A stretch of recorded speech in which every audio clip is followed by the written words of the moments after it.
There's a mod on here. No, you don't. I'll change that later. That's completely fine. But hey, everybody, we are currently just chatting right now, dealing with some tech issues. But good evening. Thankfully, I have not thrown up since yesterday, which is good. I'm glad you're feeling better. Yeah, no, I woke up at 2 in the morning, just like, and ran to the bathroom. Thankfully, I had yesterday. Speaking of bots, What's up? I got one in my chat too. Goodness. Different account What? though, a different account. How do I get rid of them? You ban them. Let's see. Automod Q. Can I just ban this guy? So, since you own the channel, this is how this would just be easiest to Just do right that. click there. Just... Right next to chat, there's a cog. You click Okay. the cog, and one of the little like switches that pops up should be show mod controls. Once you click that on, there'll be a ban, timeout, and what was the third one? Should be three little ban, timeout, and warn icon all next to the person you want to do that to. Yep. Understood. All right. Looks like I'll need to try and do it through. You have to do it on desktop. I have to do it on the desktop. Yeah. All right. 1 second. This will just take a moment. Although, if you're highlighting OBS and you click and you literally left click their name, it'll give you the option of looking of there's a little trash can that's ban. Oh, really? Yes. But yeah, through OBS you click on their name and it gives you a ban. Coincident. Oh, I see it. All right, cool.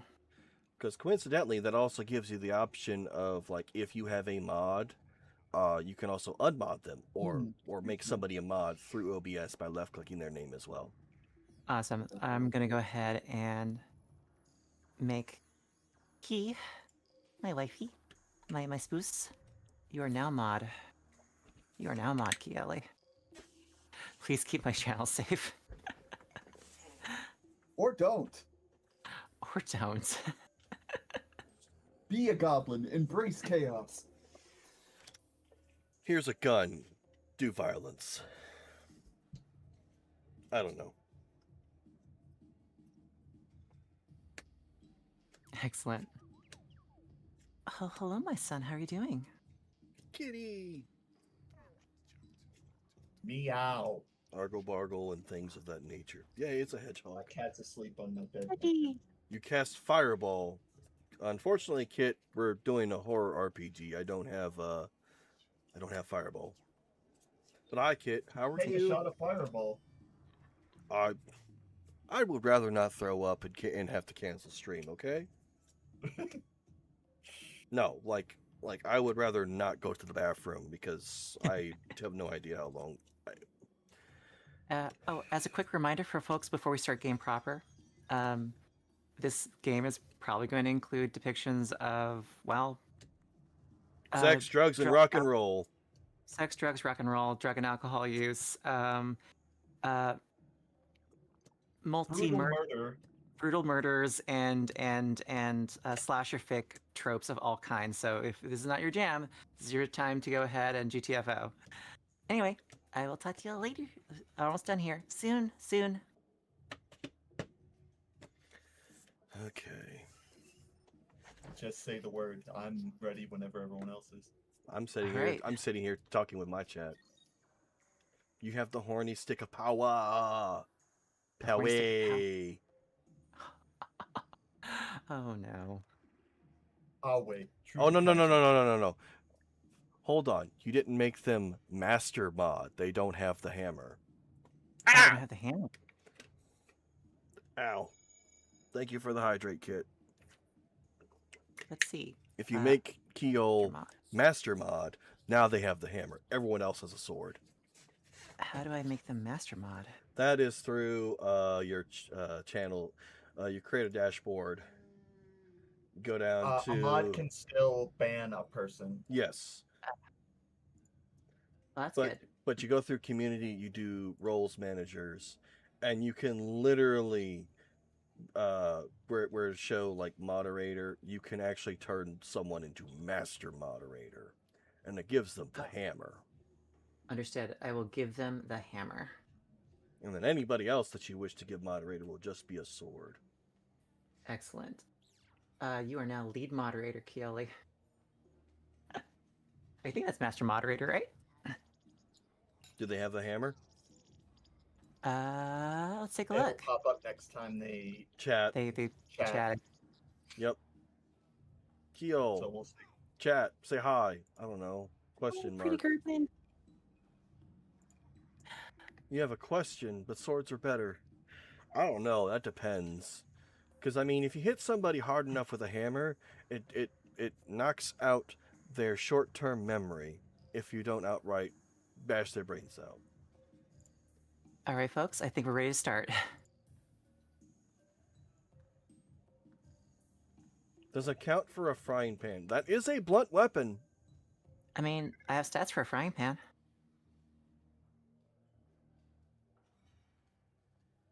Okay, audio is live. I'm going to switch over to the new scene. Here we go. I like using frying pans in D&D. Okay, Samwise Gamgee. Oh gosh, I'm reminded of that One Dimension 20 bit where they play the servants of the Dark Lord, basically the lieutenants of essentially the Sauron equivalent, and there's this badass hobbit or like halfling with a frying pan, and like the main like leader of the Nazgul is having such trouble with them. Kit, I do dare. I do dare.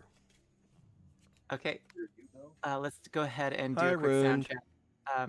Everyone who's on the chat, right quick, who's watching the stream, can you let me know if you You're can coming hear the from my music? soup. I don't have How's any soup everyone- right now. How's everyone sounding as they talk? Oh look, Gilly, you have the hammer now. Yes. I'm Oh, hello, Hedgie. You're a space marine, Runed. Actually, that is a subclass in this game. Thank you for the head pets, Nova. Love you. We hear the folks and the boy. Yes, he's pressing his buttons. Unfortunately, I can't deal with him right now because I'm running a game. But I'll give some treats later when we take a break. Dare hybrid. I'm coming for your ankles. Oh no, not my ankles. Oh, yes, that's Kit. Yay! You got a new follower. I have a new follower? Yes. Oh shit. Yes, Kit, I Thank you believe. so much. Hybrid, that's Kit. One of my longtime, I think like 5 years now, friends. Bite the ankles. Bite the ankles. Oh no. Well, I'm kind of short, so you'll need to get down low. Yeah, it's been about 5 years, Kit. Oh, that's amazing. I mean, time flies. Tempus fugit. I don't know if anybody knows the Latin No, for I'm that. too tall. I'm too short. Oh yes. I'm a goblin. I'm about 3 foot something. Give or take. Say like, Kit, aren't you like 6'2" or some shit like that? Let's see. If you're 6'2", I come up to just above your pelvis. Damn. Both? I don't know. The few times that I did hang out with you in VR chat, you was up there. Oh.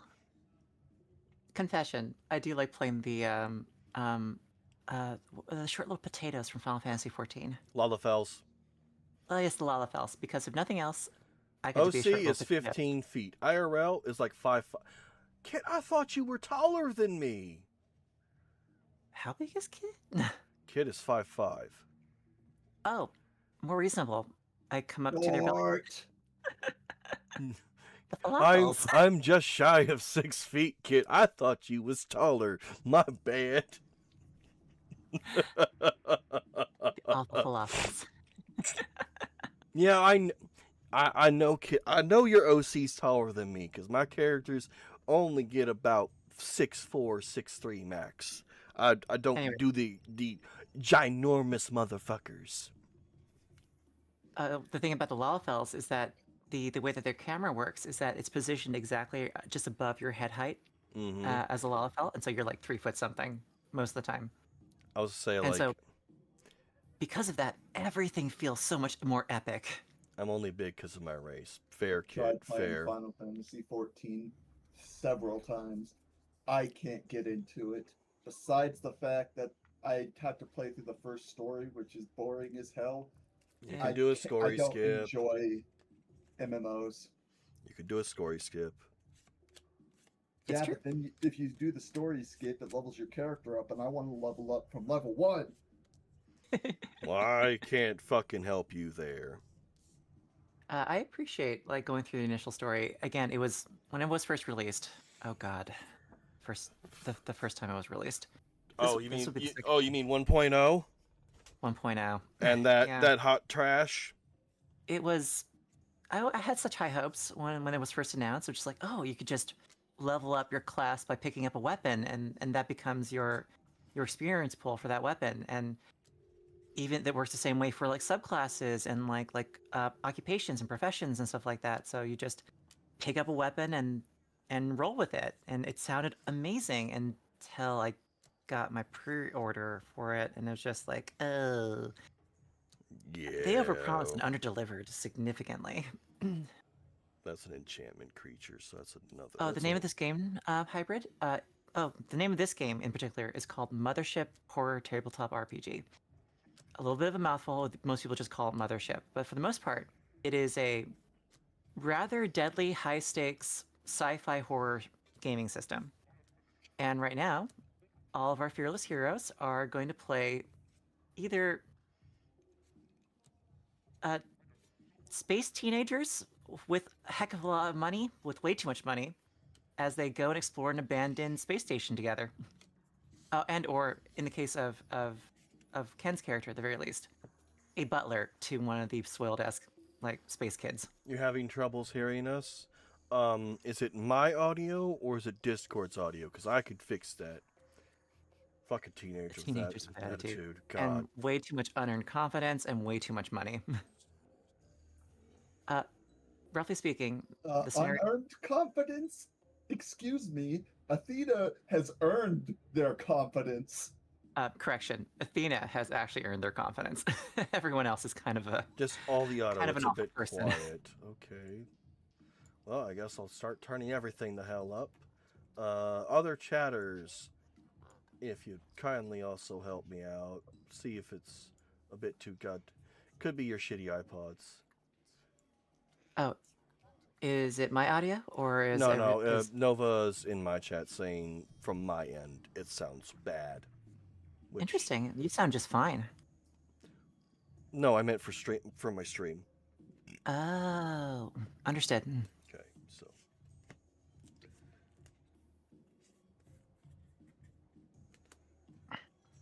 In space, nobody can hear you scream.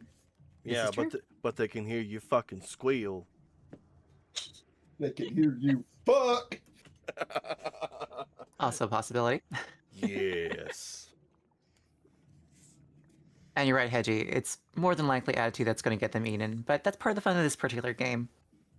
You kind You of go can- in with a rather expendable character and you try and you try and survive. Uh, the rough motto of the game itself is you survive, solve, or save. You can only pick two. Jarvis is the kind of personality. The best way I could describe it is there's this abridged.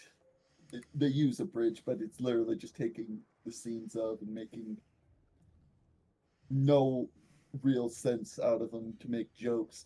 Of Alistair from Has Been Hotel, where he says to Adam, "Ah, you must be Adam, the first man." And he stamps his cane on the ground. "I'm going to fucking kill you now." Yes. That's Delightful. Jarvis's kind of personality. thinking he's hot shit and and then is gets invincible. Fantastic. eaten. This is going to be delightful for if and or when Athena dies. Athena's too smart to die.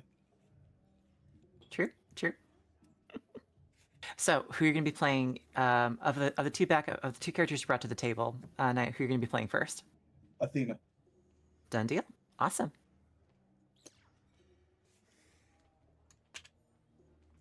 I should be playing as Xenos. The hell of a butler. Yes, I am one hell of a butler. Delightful. So then, are we all That's set? better. I don't know if it was something you changed on your end or if I adjusted the iPods to sit in my ear correctly. I did adjust all 3 audios. I adjusted them just a smidge higher. So I hope that did help. Fingers crossed. May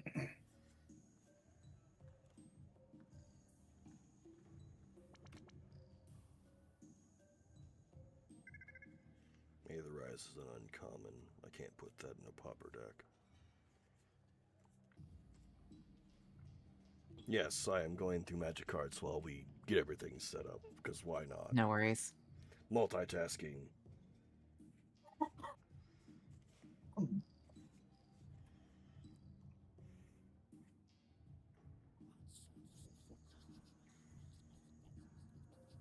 That's an uncommon. That's a common, but I don't want to play that. I don't want to play the Otter Penguin, it's not worth it.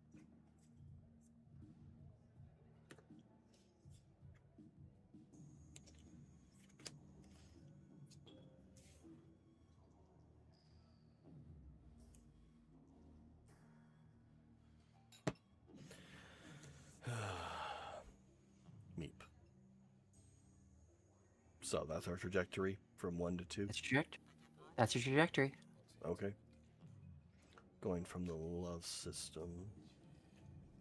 Yep, you're currently in the love system, and you'll remain in the love system. The yacht is not jump capable. Got it. So, alien invaders show up, we were fucked. Essentially. Good to know. Good to know. You could potentially like drift in the cryopods on board the yacht for several decades until someone comes pick you up. Yeah, Or you can try and- cryostasis. Exactly. If somebody comes picks us up. I mean, that is the downside to a gaming system like this is that space is deadly, and space combat is especially so, and space travel is big. just slightly less so, and yes, space is big here. Yes.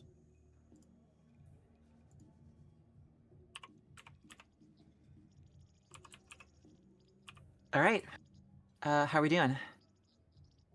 I'm ready whenever you are. Cool beans. And Ken? Yes. All right, let's go ahead and start. So, Nova, to forewarn you, if you're trying to be a brat, the voice that you want me to use, I'm already going to be using. Delightful. Oh my gosh, there's a space duck. Hello, space duck. Quack. Quack. Quack. Kit, you're ready? Just the space duck. Quack! What Such a a majestic creature. Quack. Oh. Ada, ada. Ada, ada. Not, you don't have to do it if you don't want to. I was gonna make an obnoxious noise. I mean, if you want to make gremlin noises, that's fine. Be listening while making your Moth D&D character. I need this stat block for a fucking moth creature. Send it. I'm honestly tempted to make one eventually too. Just moth people are aesthetically pleasing. Thank you. Thank you, Kit. No. I had an idea for a Kenku. Stinky, stinky. All right, folks, I'm ready. Let's do this. Yes. engines fire, thrusters burn, the force of gravity sends you back into your grav seats as you rocket out of Wesley's Rise, a massive ring space station that is the very capital and center of commerce in core space. You all exist as the scions and heirs to major corporations towards security firms, the power and movers and shakers in this system, and you are either their kids or adjacently attached to these kids as family members. As the thrusters die down to a cruising speed of about cruising acceleration of about 1 g, you are free now to move about the cabin. Ken, let's introduce your character first. Greetings. I am Xenos. I am the butler for Yvette, who is leading the helm for our little journey to this, how do we say it? Abandoned nature preserve. I am here to keep my charge safe as plausible and to keep them out of as much trouble as they want to try to get into. To that end, the moment that you are safely free and away from Lord Wesley's Rise, Yvette, dressed in this hot pink like clubbing dress, like sort of like body conforming, immaculate red lipstick on, goes to the front of the path. Is it an obnoxious tint of pink? Yes. It is hot pink. Then it's hurting Athena's eyes. Athena, you avert your gaze from your very loud and obnoxious friend, who then addresses everyone Friend, quotations. Friend, quotations, addresses everyone present and says, "Ladies, gentlemen, non-binary folk, we are on our way to an epic retreat, courtesy of me." Yvette actually physically takes a bow, and all of her cronies clap along with her. I roll my eyes so hard that you can almost hear it. To that end, a steward from the flight crew enters in and addresses you all and says, "We are currently at cruising speed. Please feel free to move about the cabin." And then he heads on back inside. To Yvette, then turns to you all and says, "All right then, let's get this party started." And the moment that she presses a button on a wristwatch-like device on her hand, the entire cabin fills with nightclub music. Pounding, thumping.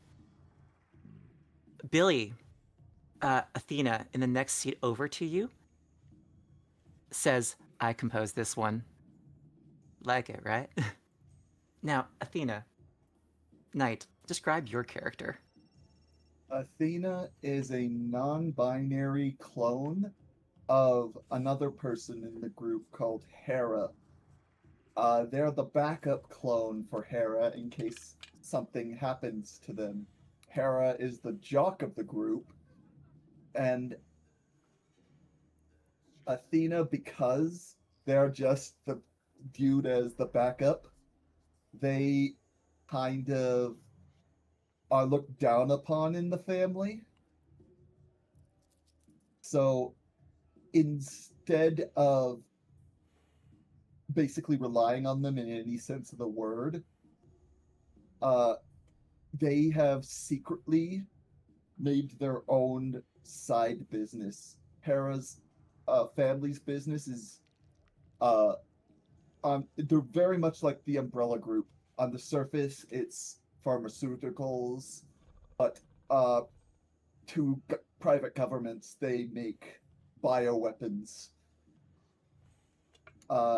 Athena has actually made their own biotechnical group in an attempt to one day buy out the original. your parents' company, right? So Yes. a little bit of revenge, a little bit of corporate espionage underneath the scenes here in this friend group. Like, Athena's also like the wallflower, letting the original quote unquote take the spotlight. to that end, your sibling, your elder sibling, I guess, uh,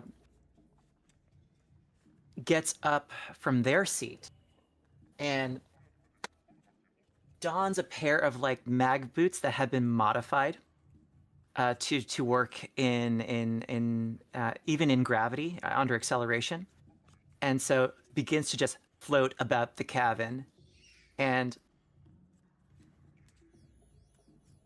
in a display of great athletic prowess, uh, manages to take their favorite baseball and chuck it around the cabin in a ricochet and smack into a holographic like system, which then activates and turns the entire room you're in into a star field.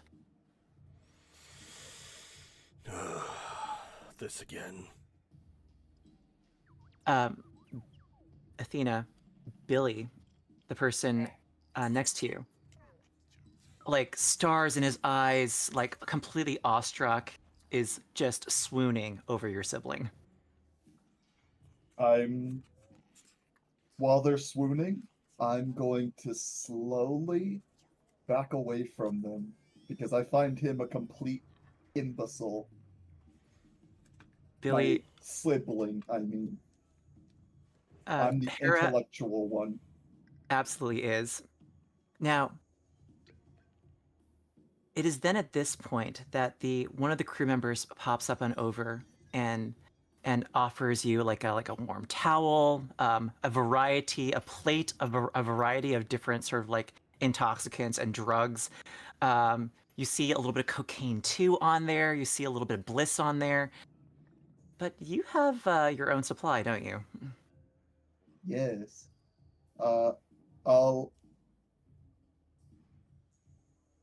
motion for the butler to like. I'm pointing in a direction and like, is that supposed to be there? And when they look, I'm switching out the cocaine 2 for super cocaine 2 electric boogaloo. You swap out the cocaine too with your easily enough. You distract the steward uh, with a little clever diversion, and in doing so, you swap out the doses that are on the plate with your own blend. Uh, go ahead. I'll go ahead and add to your character sheet, or go ahead and add to your character sheet 5 doses of cocaine too. While this is all going on, and as the other teenagers are getting up from their seats and indulging in the veritable sort of like hedonistic sort of like plethora of entertainment that's available in this moment, what does Xenos do? Watching, obviously, Athena pocket the coke, I just shake my head. I look to Yvette. It's just like, really, Yvette? Couldn't wait Uh, till we got to the preservation? uh, Yvette, like like practically like prances on over to you, pulls you up to like tries and pulls you up out of your seat, like coax you to standing, and just goes, "Oh come on, Xenos, have a little fun. I would be Remember, having fun if I wasn't here. I'm going to well, go to the bathroom while they're talking, and I'm gonna flush this cocaine too. sounds good." You go ahead and head off to the lavatory and begin to like dispose of what you would consider probably an inferior product. I don't um, think I know. you know. Um, Meanwhile, I have tested it. I Yvette, know. it's a much purer strain. Think the blue stuff from Breaking Bad. Understood. The blue crystals. Yours is an art and a science all in one. This is just whatever Yvette could pay for, basically. Um, that being said, Yvette tries to coax you out of your seat and says, "Well, then, considering that you're here because of me, allow me to ease you into a more relaxed state. You do so much work to keep me safe and to keep my parents happy. Consider this just, my way of saying thanks.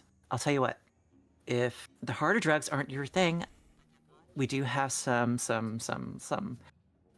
twice twice distilled whiskey from Japan." I will take a glass of that. But no, As she I still am watching. Jokingly looks up, points at her eyes and points at you, and does it a couple times before she snaps her fingers. And another member of the staff by the name of Roberts steps on over and goes, "Sir," grabs a full on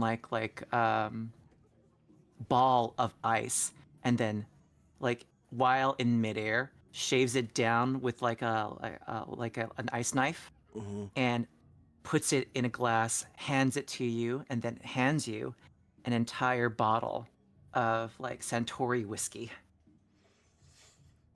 I take the bottle, I eye it, I see the year it was made. 30 years ago. Good year. Thank you, Yvette. I pour myself You're welcome. just enough for one shot, and I put the bottle Uh, down. Mm-hmm. It's at that point that you are bumped from behind, Zenos, by Nolan, who's got his a smart technology enabled bong that he's got just strapped over his back. It is absolutely massive, and it just goes ideal. The bong speaks and just goes, "Ideal conditions for getting crunked," as he just takes a big inhale and exhales it. This is gonna be a long trip, and I take my Oh. shot. Who was this? Apologies. Was this Jarvis? This was Nolan. Nolan. Okay. Nolan is something of the storyteller in the group, the conspiracy nut, and well, an avid enjoyer of mega cannabis.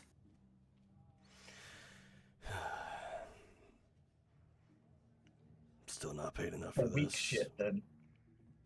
That being said, Or is it my supply? He would be high for days.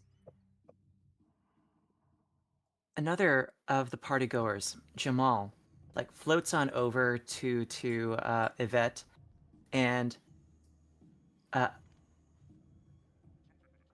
attempts to ply her with essentially what amounts to as this bottle of plum wine, essentially, just "Madame, care to join me for a drink?" And Yvette locks arms with this person and just skips off together. Jamal, for his part, also invited his younger brother Ezekiel to this shindig, and he is hanging out in the back for the most part, along with the only android member of the teens here. Can you describe your backup character, Knight? Jarvis is a android who was originally human.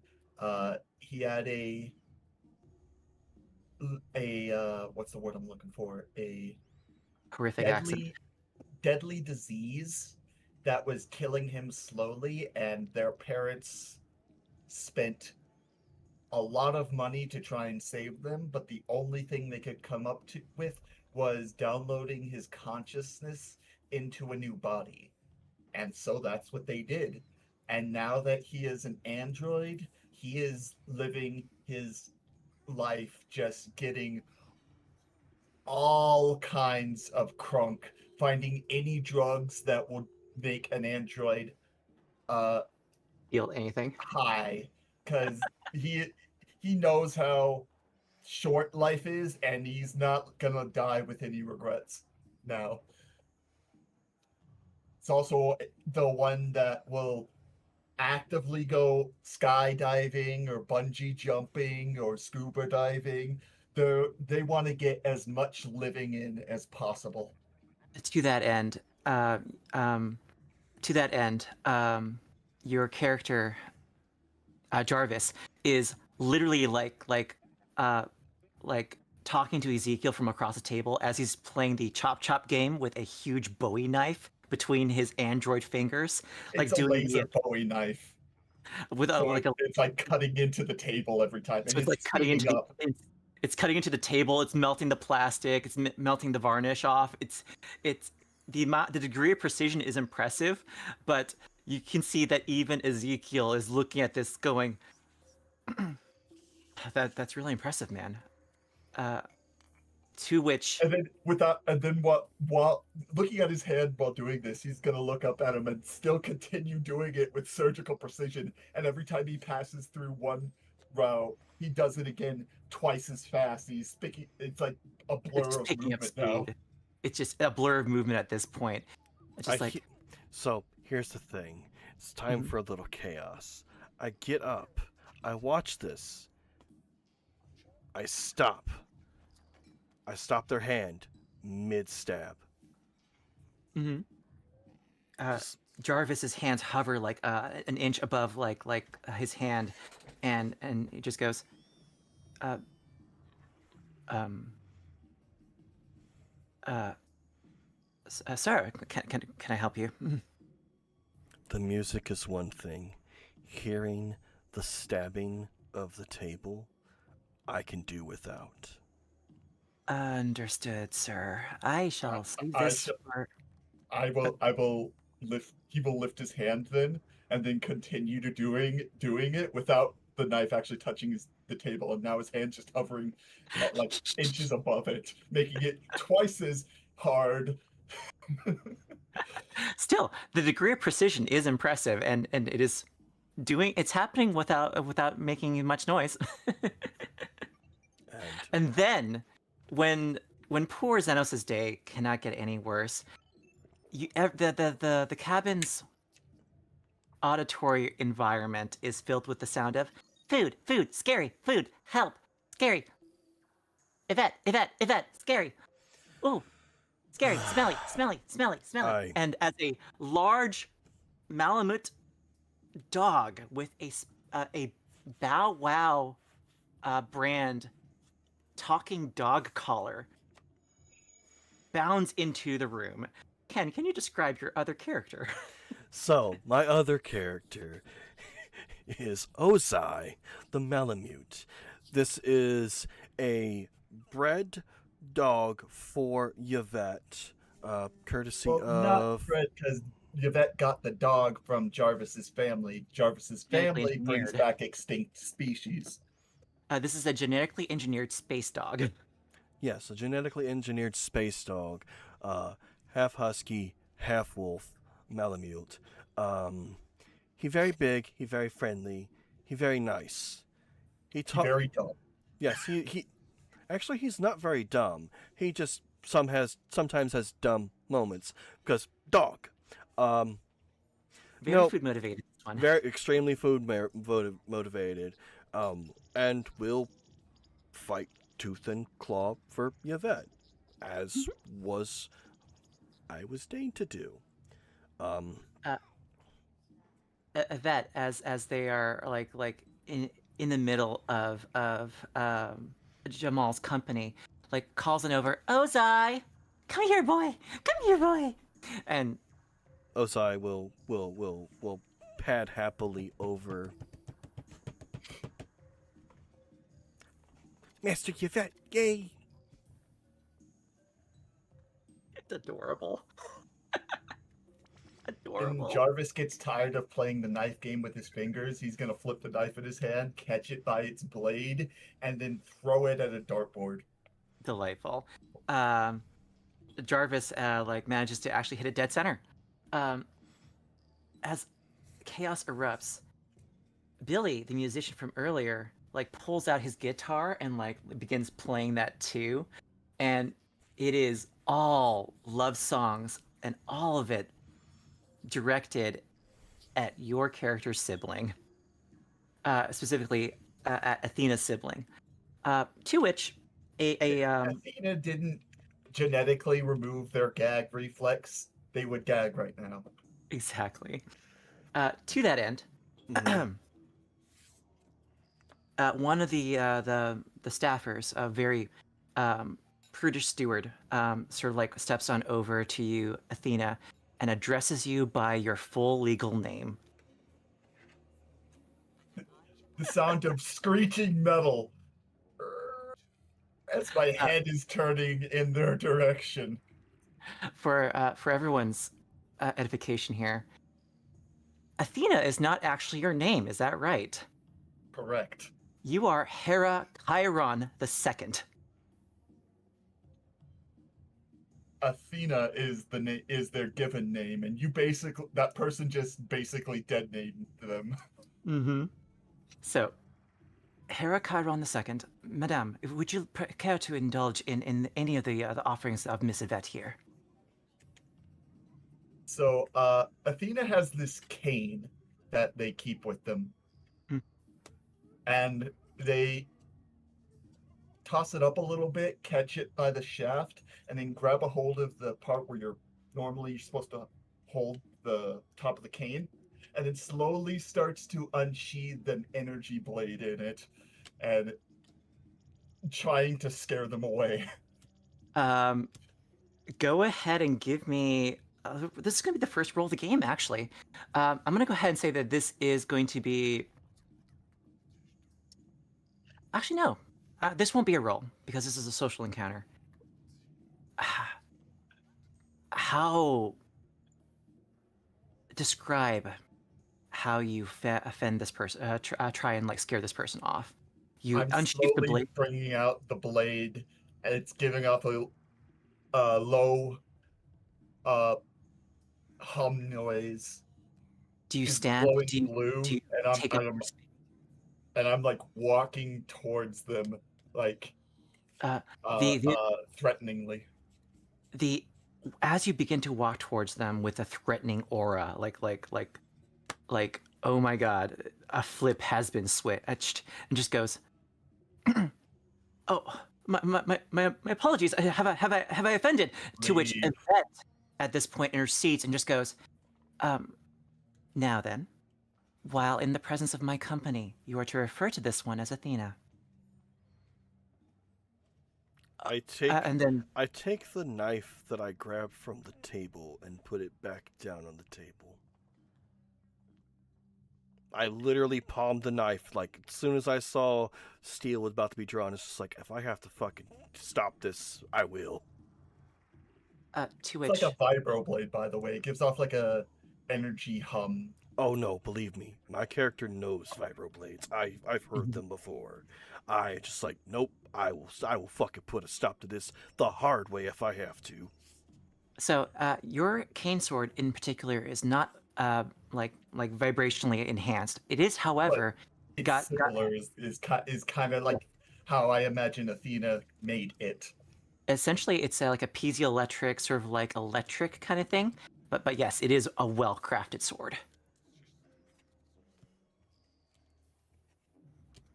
That being said, Yvette attempts to go ahead and defuse the situation. The steward apologizes to you, even going so far as to like bow to the point where the heads almost touch the floor. I'm gonna chuck the handle back into the shaft because it wasn't completely unsheathed. It was just slowly getting unsheathed. I just toss it down, and I say to the person, "Leave me." To that end, the steward goes back to the galley and just like leaves the tray of drugs and alcohol here. I look to Yvette and I say, "Thank you," and I You're get welcome. back to wallflowering. And before you head on out, Yvette grabs one of the doses from off the tray and turns to you and goes, "This is yours, isn't it?" I give them a knowing smile, and I put a finger to my lips. And to that end, she like drops a line onto the back of her hand and just goes, "Oh, that's good stuff." Thank you. Hera, your sibling's amazing, and just goes off to party. After about a good couple hours of shenanigans of this nature, the party sort of like quiets down. Everything gets really solemn towards as you're about to reach your destination, and people start to like talk about the nature reserve, about some of the rumors that they've heard. That, for her part, says that it was originally abandoned. After a construction accident, several workers had died, and it was deemed sort of like condemned. The strange thing is, though, that the structure, as far as we can tell, is sound. And thanks to yours truly, I have full security access thanks to my company's my parents' connections. No need to thank me. It is then that Nolan like gets up from like his 20th hit of his mega bong, and just goes, "Oh, actually, I heard that there are actual live dolphins in the lake. Like they imported them as like a tourist attraction from Earth that way back when, and they actually like are supposed to be like one of the most beautiful animals in space these days. Probably right up next to the Arnivalkea. Arnivalkea is a massive tree that was brought into space on a space station called Prospero. Xenos. That space station is where you had picked up Yvette after one hell of a binge session. God Jamal damn it. speaks up. Jamal speaks up next at this point and goes, I heard from my family that the chief of surgery for the station had experimented on the construction workers, turning them into like lab rats before everything went tits up. Athena Hera. thinks to themselves, going, "Oh no, who would do such a thing?"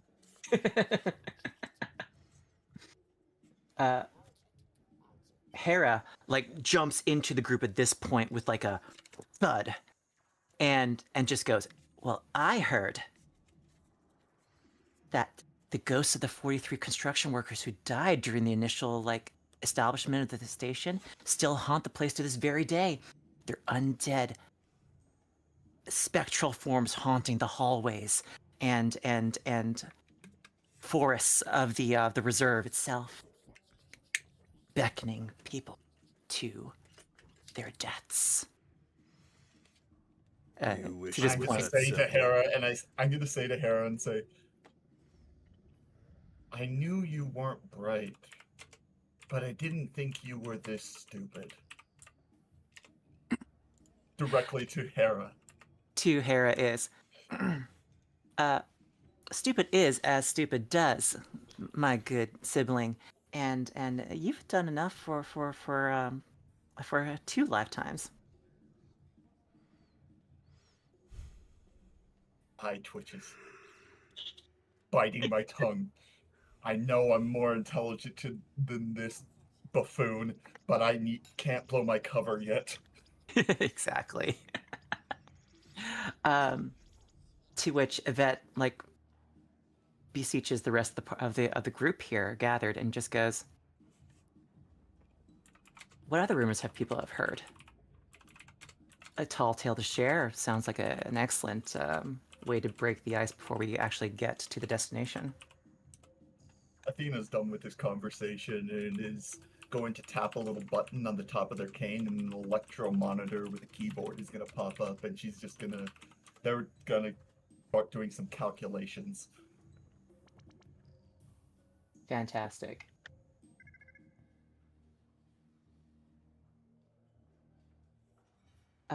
It is at that point that Billy stops strumming on his guitar, turns to the group, and just says, "I heard that the accident that happened a long time ago, it had something to do with experimental FTL travel.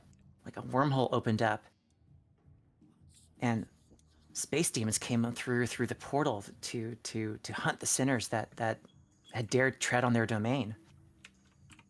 At least that's a rumor I heard from a friend of a friend of a friend of a friend. I'm rolling my eyes. Jarvis is like putting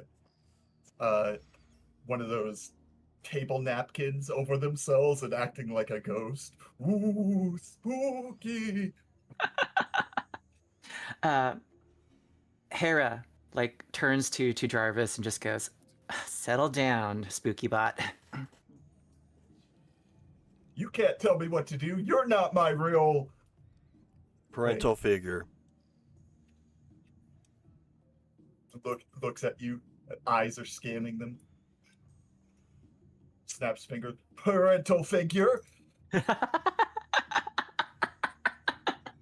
Delightful. As Then Jarvis is gonna activate their gravity boots and just start Walking on the it's not even ceiling. the gravity boots, it's their gravity heels and just start walking up the wall like a spider. Delightful. You walk up the wall, and Hera, like, in turn, activates their gravity boots and just goes, "Oh, fuck yeah! Ceiling dancing!" I activate my boots and I walk up the wall and I go straight to them. It's just like, let's not in here. Do it at the resort. You're significantly taller than Jarvis, so their arm points out to you, and then their wrist extends like it's on a, like it's like growing longer, and he's gonna boop you on the nose and go boop, and then grabs a bottle of vodka and says, "Go along, Hera!" Hera like runs across the roof, and like prepares to like dive for the bottle. I snatch the bottle out of the air when you toss it. Give me a speed check. Killjoy, come on, old man. Speed check. Yeah, go ahead and give me a speed check. So you go to your character sheet. Got that. This is going to be the first roll of the game. Mm-hmm. It's not going to, if you fail this, it's not going to add to your stress. If you fail a roll under duress, basically you add stress to your roll. Okay. But let's just see how well you succeed. Normal. Let's see. Do you have athletics as a skill?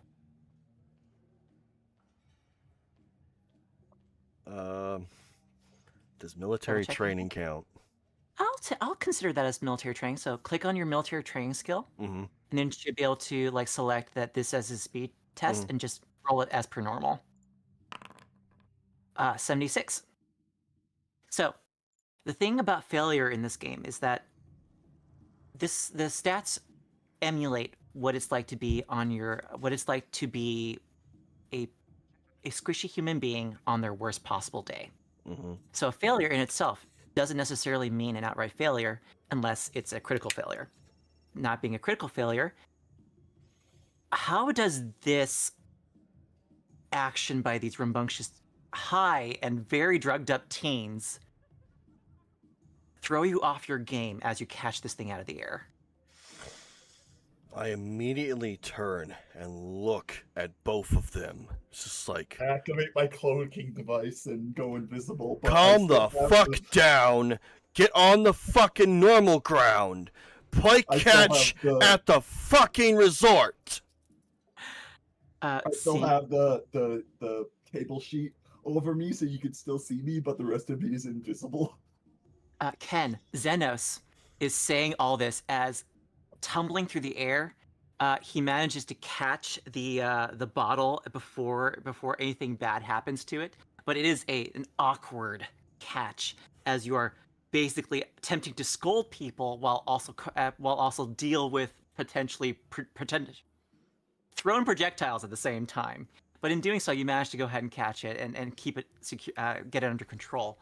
That being said, Yvette, seeing as you're getting more and more upset. What could happen is when I catch it, because we're upside down, the bottle spills some vodka on whoever's underneath us. It smells on Roll- Athena. I'm gonna roll a. Actually, yes. If you're volunteering for this, Yes. Athena gets doused by vodka. Yes. Expensive vodka, but vodka nonetheless. I'm like, I catch, but I don't. But Like, but it's not a good inhales catch. sharply So from their obviously, nose. I have to. Somebody has to get spilled with shit. Just inhale sharply through their nose. Lets out a loud sigh. And is gonna go to the bathroom to clean up. As Athena leaves the room, I say to Athena, I apologize. My mistake, ma'am. You say ma'am, and they look up towards you, and they have the devil in their eye. Remember, I'm a butler. I don't I really know. I don't really know what you would say for a they them. Yeah, you're an old man. You don't get it. Okay, boomer. Fuck you too. roughly speaking, how old is Zenos in comparison I to don't everyone? say that. Athena I doesn't am- say that. They're much more level-headed than anyone. My in char- this group my besides character me. Xenos, for the stuff that has happened up until me becoming a butler, is 43 years old. I am pretty sure I am roughly 20-ish years older than most of them. The vast majority of the people here are somewhere between like 19 and 20 something. Like with the oldest being like 22, and the oldest here is Nolan. The youngest here being Athena, who is only 5. Being Athena, who's only 5, technically speaking, in terms of like physical age, is like, or I guess like physical years alive, because it's weird. You're engineered, so you're physically, you resemble Hera, almost like a twin, but and you have a lot of the same memories that Hera did up till about 5 years ago when you started to diverge. So it's complicated. The idea of you drinking has come up amongst your family members, and they were just like, on paper, they're Athena twins. doesn't drink. They save their drug usage for when they're testing their own supply. So to get around the legal issues, Hera's family and your family by extension had basically drafted up paperwork to make it seem like there was a twin birth way back when, rather than just you being cloned. So on paper, you're like 20 something. No, on paper, Hera was 18, we discussed. Right. On paper, you're 18, so still underage for drinking, but rich fucks, they don't care. So, this is more in the line in case something does happen to Hera that you can legally inherit the legacy of the company should that ever happen. That being said, all this going on, Xenos, a new figure enters the what I'm basically calling the equivalent to 10 forward on this ship. The sort of like a expansive mess hall that sort of opens up to space in front of the ship. Mm-hmm. This new figure is an android owned by the Ares company. Yvette's last name is Ares. The Ares conglomerate owns the satellite you're about to go to, the space station you're about to go to. This is a company droid, and it looks to you with sort of like cold, unblinking eyes. You know them as, hang on a second while I go ahead and grab a picture, their sorry, not their picture, but their information. You know them as serial number M466-13. But Messy? Maddie, Maddie. they don't like that nickname, but that's what you could call them. So technically, Nova, this is partially D&D. It's ran through a different tabletop role-playing system. This is Mothership. Mm-hmm. I will walk down back to the floor, put the bottle of vodka down on the table, and go up to the droid. No, it's fine, Nova. It's fine. Yes, Maddie. How may I be of service? You know the plan? Yes, I do. Good. Any- Upon Say, like, anything new has arisen since we're almost to our station? not at the moment. Do you remember? It asks you. We will be in contact with each other when we get there. Are you aware of the code words? Yes, I am aware. Excellent. I would like you to go ahead before we arrive to be ready to perform one of them soon. My good friend, or my good associate, Mr. Nolan, will be the one to deliver the code word. Understood. To that end, Maddie leaves, exits stage left, and Nolan, for their part, seems to be browsing videos and something like on their portable terminal, and sort of something pops up in their vision. Holographic, like sort of like advertisement or something like that. Mm-hmm. Oh, Jamal, you gotta come see this. Someone did a slick fake of your head.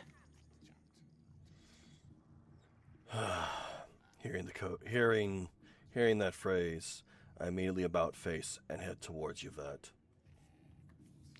I grab my suitcase from where I was sitting originally. Mhm. And I head back towards where Yvette is by themselves. Yvette is currently trying to coax Hera and Jarvis? Jarvis down from the ceiling. Get down from there. It's going to take forever to clean that up. It's like 10 feet up. Come on, get down, get down. I look at her and I say, and why is that your problem? Because I'm not going to have anyone to share these with. And she pulls up some like doses of some hyperstim, basically. As soon as I see this, I immediately tap Yvette on the shoulder. Come with me. We need to have a talk real quick. All right, then. Well, I'm going to leave these here for you two. If you come down, and she's going to hand it to an assist. As you're leaving, Athena's gonna exit the bathroom. Their hair is still slick with alcohol a little bit, and they do like a hair flip. There's like this Is that a sexy time hair? dilation. Yes, it's sexy hair flip. It's like slow motion. Everyone Hilarious. looks. Iridescent holographic hair goes backwards. And it's at that point Billy takes notice of you, Athena.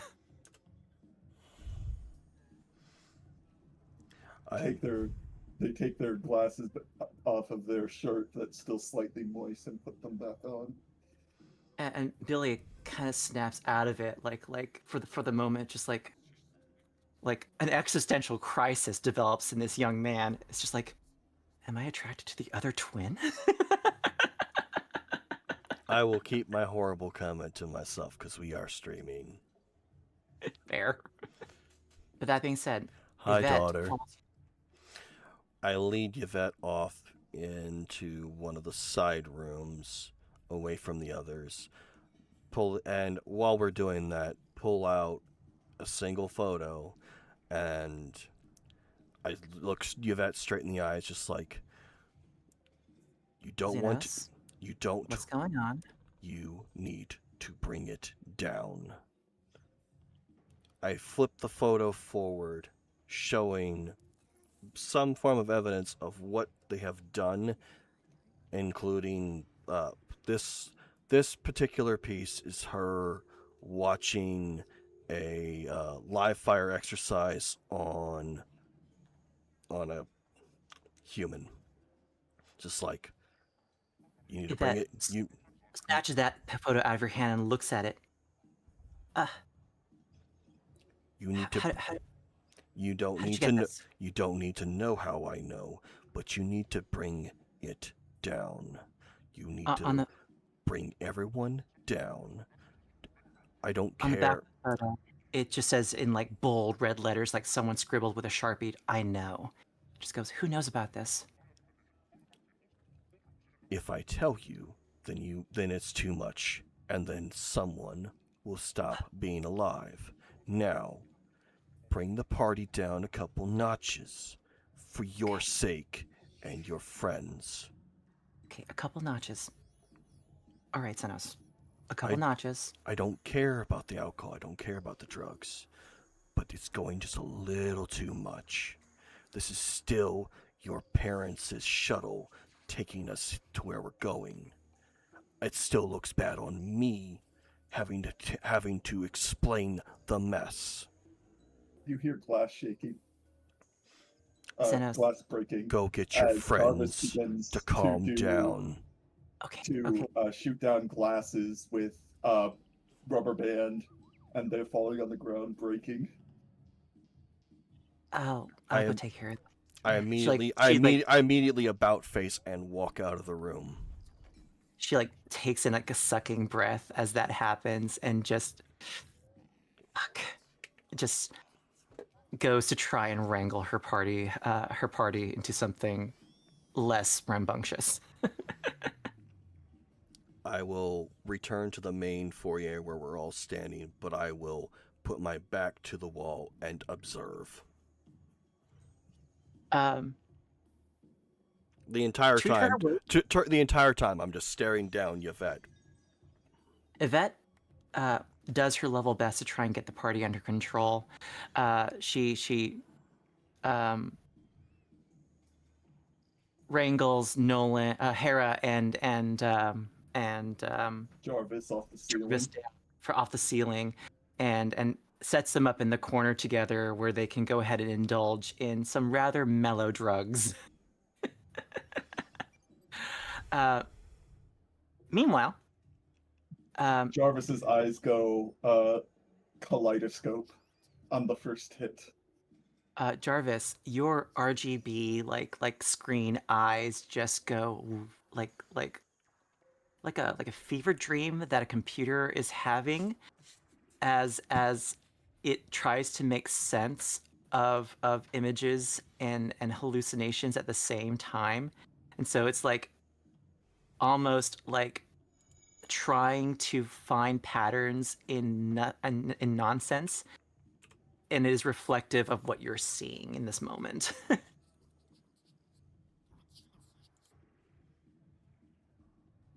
As the party sort of dies down, the captain of the vessel like calls up over the intercom system and just says, um, "Attention all hands, we are approaching Hodder's Refuge. Please go ahead and fasten your seatbelts. We will bring us in momentarily."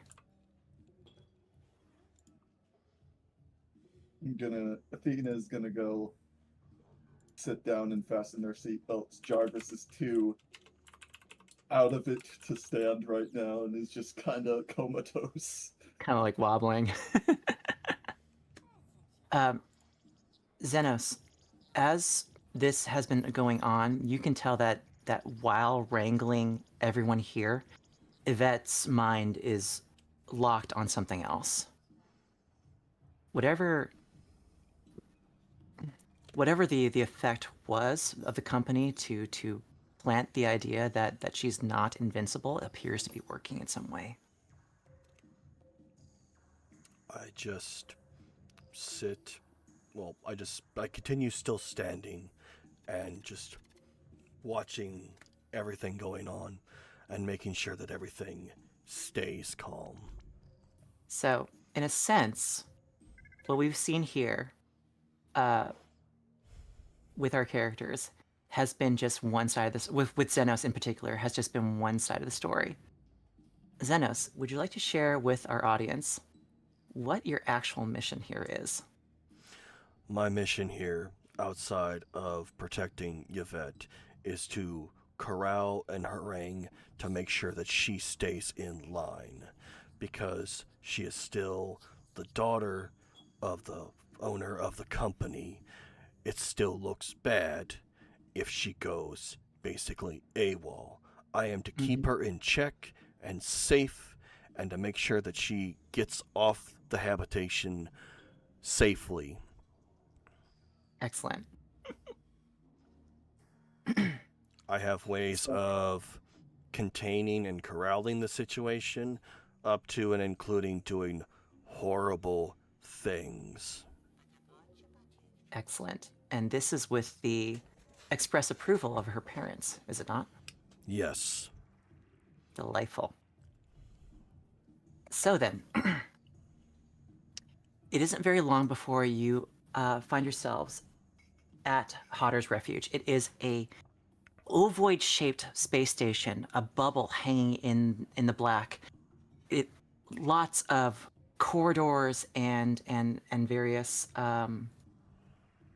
pipes and industrial sort of like scale, like atmospheric processing equipment sort of hangs off the sides, but the very center of which is a domed habitat filled with life, meadows, forests, cabins in the wood. A lakeside dock is contained in this place, as well as from what you can observe, an entire like event pavilion. It is, in essence, a self-contained slice of Earth, as it was in the late 21st century.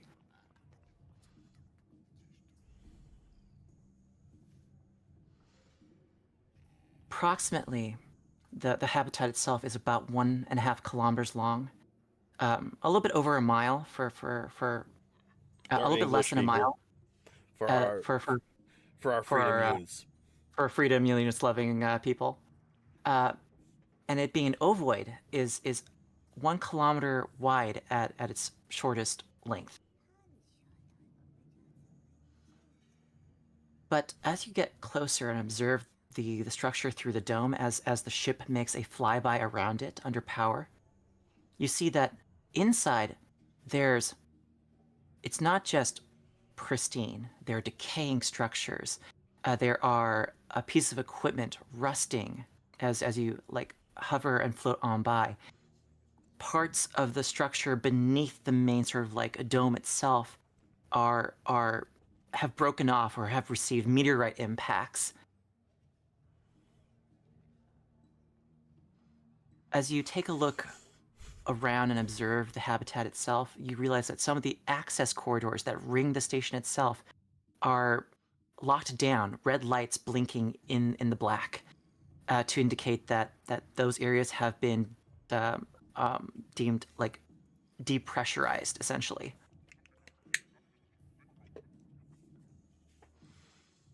With that said, the yacht makes its final approach, bleeding off the excess velocity you took to get here, with the last sort of like thrusts of directed of RCS control thrusters, and comes to a dock inside a massive open vacuum hangar bay, to which automated systems inside the station itself activate a gangway that extends out from the station, a sealed tunnel that extends itself over to the yacht itself, the Scorpio Rising, and forms an airtight seal. Attention all hands, we have docked with the Hodder, sorry.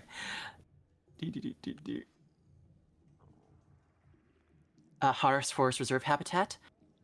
Please, you're free now to move about the cabins. We are going to place the ship into a standby mode. Enjoy your exploration. And to that end, the gravity that was there releases with the moment that you've docked completely. and it is a bouncy 1/4 G now. As you step off, and the artificial gravity plating sort of takes over. To that end, Yvette turns to the partygoers and goes, "All right then, we came here for an adventure. Let's go explore." And ushers everyone out towards the airlock. I give Ozai head pats as the dog walks by. As the dog walks by, he accepts the head pats and just goes, "Yvette, Yvette, wait, wait, wait," and bounds after Yvette. I just casually, I will be the last to leave the ship, and I will Understand? walk slowly behind them all to ensure we at least get into the habitation facility past the docks. Yvette, like, in this moment, is trailing towards the back of the group, trying to, like, get closer to you, and, like, "Xenos, can I talk to you?" Yes, you may. Part of the reason why I arranged for this all in the first place, outside of the surveillance of my parents, or all of our parents, so that we'd have a little bit of fun and let loose. Please promise me that you'll let us do so when we get there. Like I said, as long as things don't get too rambunctious, you are All right, then. fine. Thank you, But if- Xenos. You're welcome. But if you see me coming directly to you and ignoring everyone else, know that I am talking to just you. I know that I'm your priority. Let me take care of my friends, okay? That's fine. But I'll still be watching. As always, As is my professional to a duty. fault. You know somewhat about me. You know why I am like this. She smiles. I know. And I think you know that I know that you know why I'm like the way that I am. Yes. This is your cousin. Hi. Sorry, chat. No worries. Do you go by Sakino or Hime? But hi, daughter, and hi, cousin. Ezekiel, like saddles on up to Athena and to Jamal and to basically keeps to that group of friends and to Jarvis. Basically keeps to that group of friends and just is excited about the possibility of seeing dolphins for the first time. Oh, I can't believe I get to finally see dolphins, etc., etc., etc.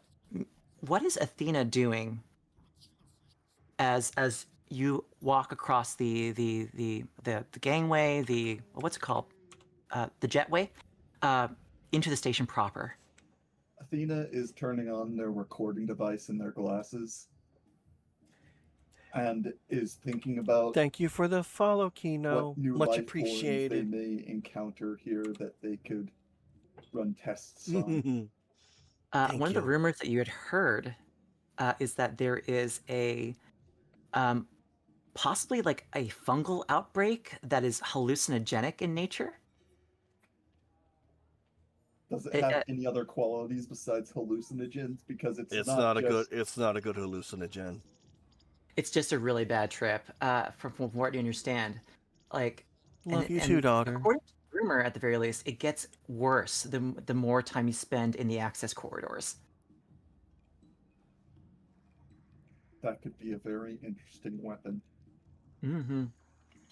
If you can't fight back, if I could make the symptoms worse, maybe Are I you could trying get to make them some to VX gas or collapse. something?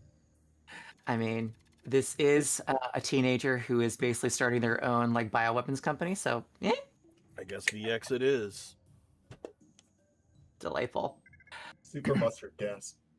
You all pass through the jetway and into the docking bay proper, the main sort of like access point into Hodder's Refuge. What you find here is actually something kind of fascinating. It's a faux wood paneled interior covered in a crap ton of spray paint tags. Like, this area would have been like something akin to like a corporate reception area, just before hitting the massive, like double thick with 3 Cs, airlock door that sort of acts as the main entrance to Hodder's Refuge. It seems like you're not the first persons here to like be in this space, as maybe passing ships stopped on by and just decided to deface property, essentially. Because as you look about, there's this graffiti everywhere, along with tons and tons of hypodermic syringes, broken bottles, and ew, condoms in the corner. Like, it is nasty in here. On the I'm nearby, gonna arch an eyebrow at that. I'm gonna look at back from where we came from. Is there any sign of any other ship that had been here recently? Like debris or abandoned vessels? hard to tell. Bits of clothing. Bits of clothing. You do manage to find some some knickers, a bra, basically, that someone had left behind. Additionally to like a pair of boxers that had been shredded all the way through. Something called void underwear or void wear is essentially a single-use spacesuit. It lies discarded in the corner. I'm gonna walk over to the spacesuit and I'm going to look for a serial number. There is, in fact, like a QR code on the back of this thing. You go ahead and examine it. I turn on the monitor on my cane to scan it. You go ahead and scan it with your cane, and it pops up in your glasses as a Okay, that's fine. Go say hi. Royd, Randy Royd removers, handy dandy voidware pack. If you need to go outside to remove her asteroid, trust Randy. Trust Randy Royd removers. And basically, is that a company that's still in business? It is. They sell very cheap, very affordable, salvaging and mining equipment to people who are on a budget. Does this have a make and model on it? Is it, does it look old? Is it more new? It looks old, but it was made within the last few years. Like, old in the sense that it is dirty and well worn. The discarded clothes. Is there any? Is it just clothes? There's no blood or tissue still attached to it. No blood, no tissue, but one of the pieces of graffiti, as well as a large holographic projector, Mm-hmm. is nested amongst the clothes in the center of the room. Mm-hmm. And as you take a look at the far wall along some of the faux wood paneling, Mm-hmm. it says, "This way to enlightenment," with a series of astronomical coordinates that someone had placed underneath it. It seems like each one of the graffiti in here, as well as the clothes left behind, were left behind on separate visits to the station as a kind of, let's stop in and check this out kind of deal. Yvette, for her part, stands up and says, "I know this looks bad, but for the most part, no one else has been here beyond this room. As soon as we open this door," which Yvette pulls out like a key card, "we have full access to the entirety of the park, and it has been more or less unspoiled since the last time people were here."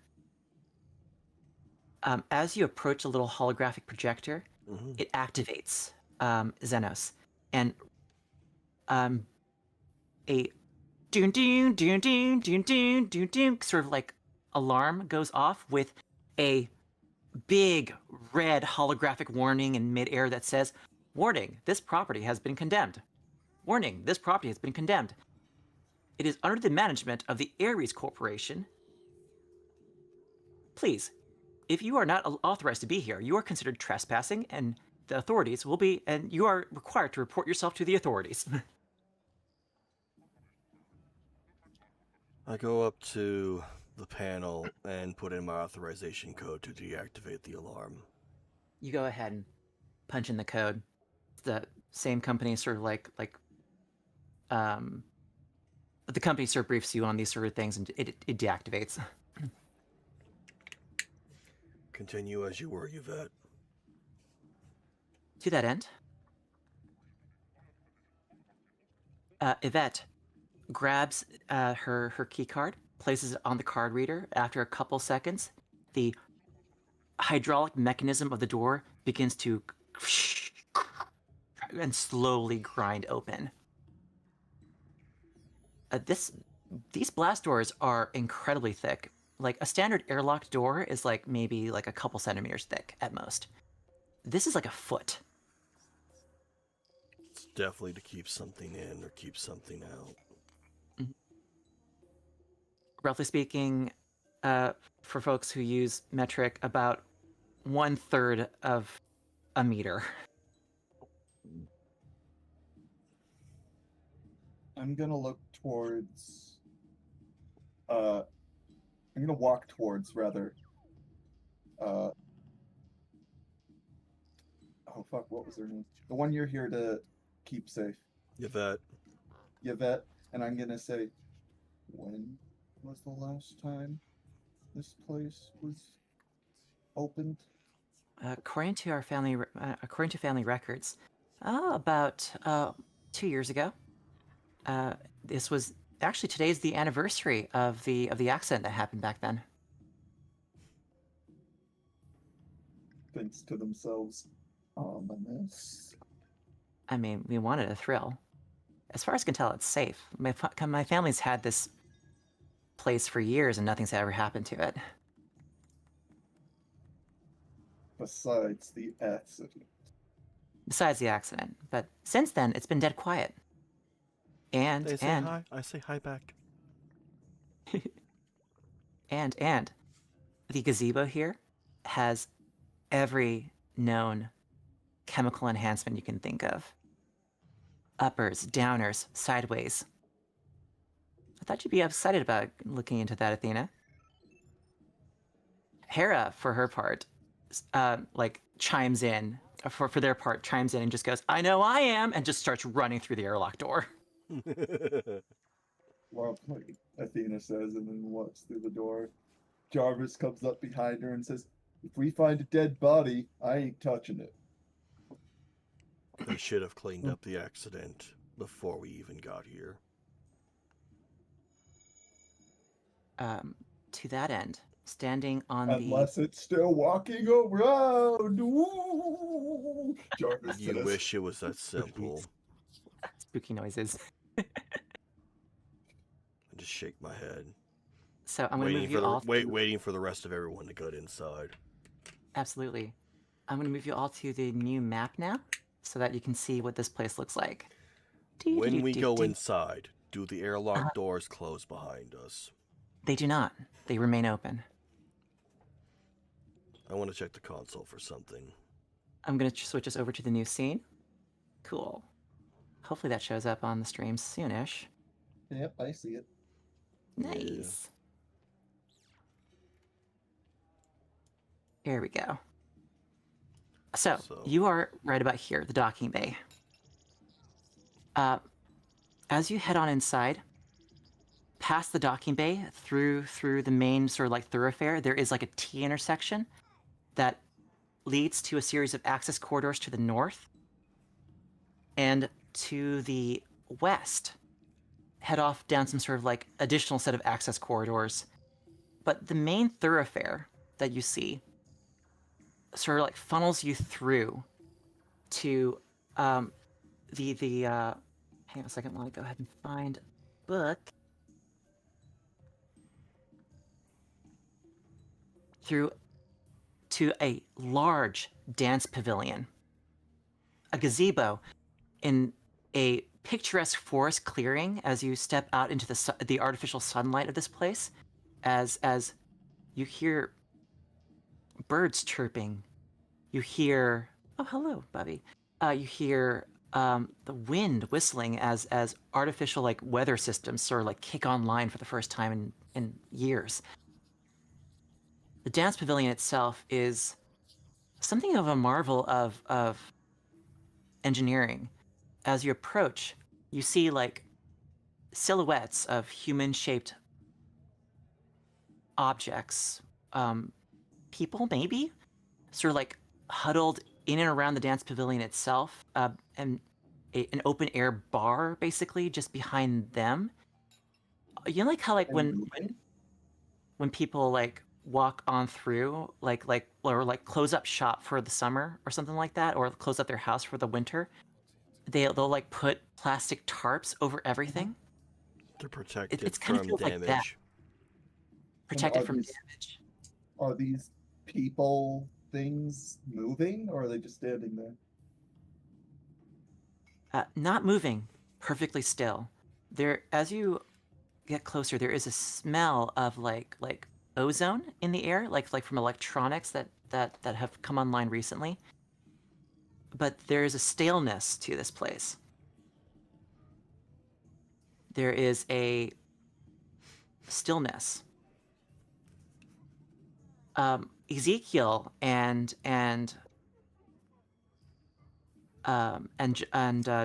Jamal turn to each other, turn to your character, Jarvis, and just goes, "Hey, Jarvis, do you want to go check out the docks with us? We're gonna go see if we can find the dolphins." Jamal, for his part, just like nods. Actually, I'm kind of curious about the dolphins as well, and I'm a little. I don't believe it until I see it.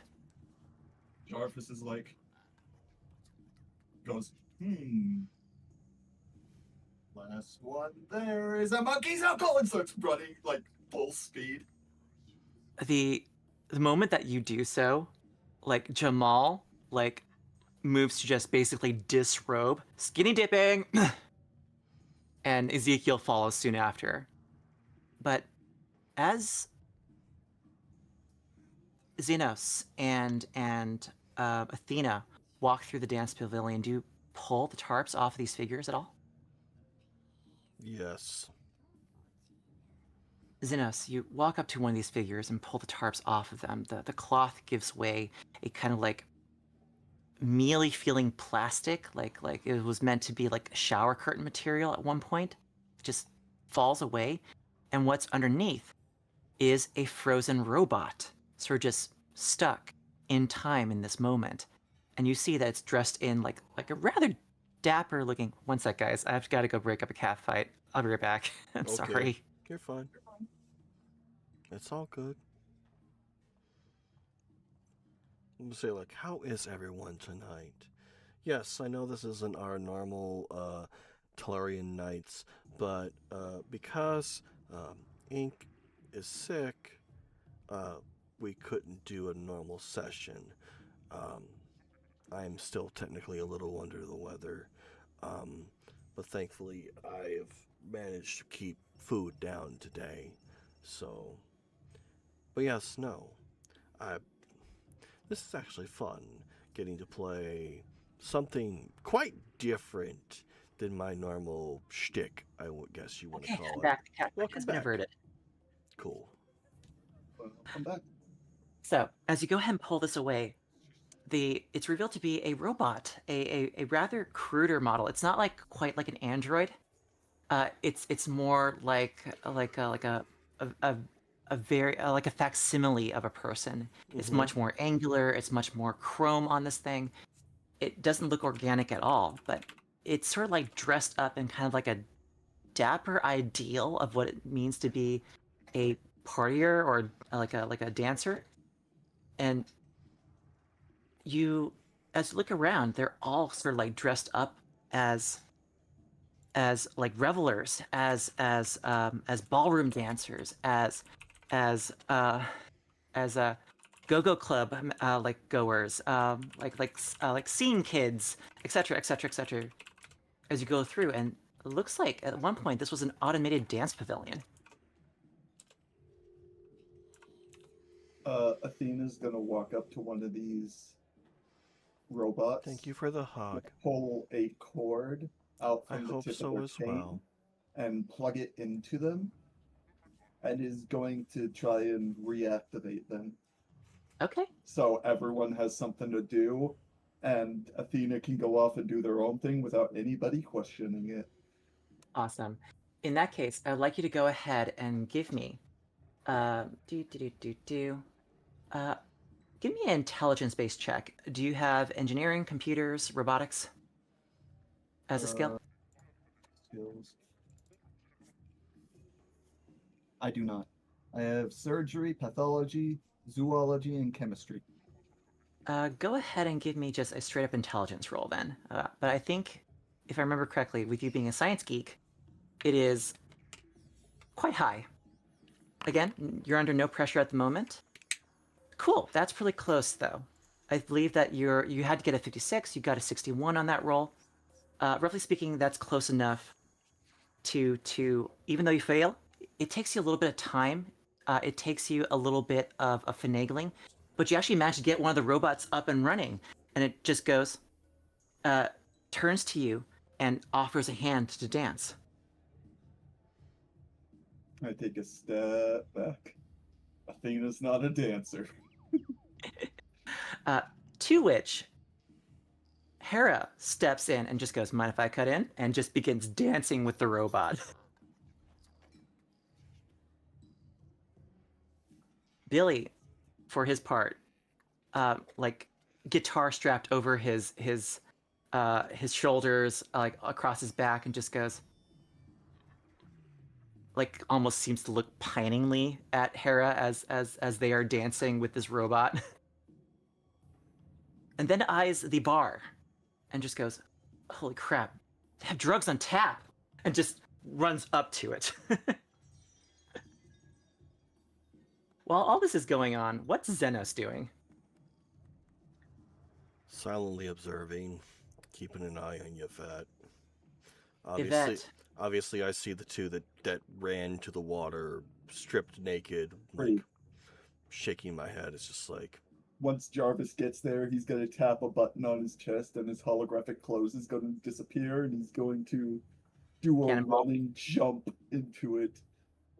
Is going to initially attempt a cannonball, but is going to fuck it up and end up belly flopping. ugh, damn. The most epic belly flop you've ever seen in your life occurs just off in the distance as the other members of the party head to the lake and indulge in some good old fashioned skinny dipping. The thing about android bodies is that they are denser than the water around them, and so immediately You are sinking. Jarvis disappears beneath the water, and a few moments later, like crawls back onto land. I do a Jarvis slight is gonna Jarvis is gonna chuckle. look back at the water. He's gonna look down at it themselves, Um, and then is going to uh stand on their hands, and their feet are going to start rotating in circles like uh like propellers, mhm. and he's going to use himself as a boat. You kind of like find a way to tread water as you re-enter the water again, and you're maintaining neutral buoyancy by sheer force of will at this point. Sheer Uh, stubbornness. Um, Yvette turns to you, Xenos, and goes, "I am gonna go for a swim because that honestly looks refreshing as hell.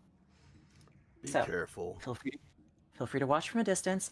I've got my floaties on." And she begins I to don't the care road. about your floaties. Just be safe. Will do. Thank you, Xenos. You're And welcome. with that being said, runs off to the water, disrobes, and just plunges on in. I go to the bar. I grab a stool.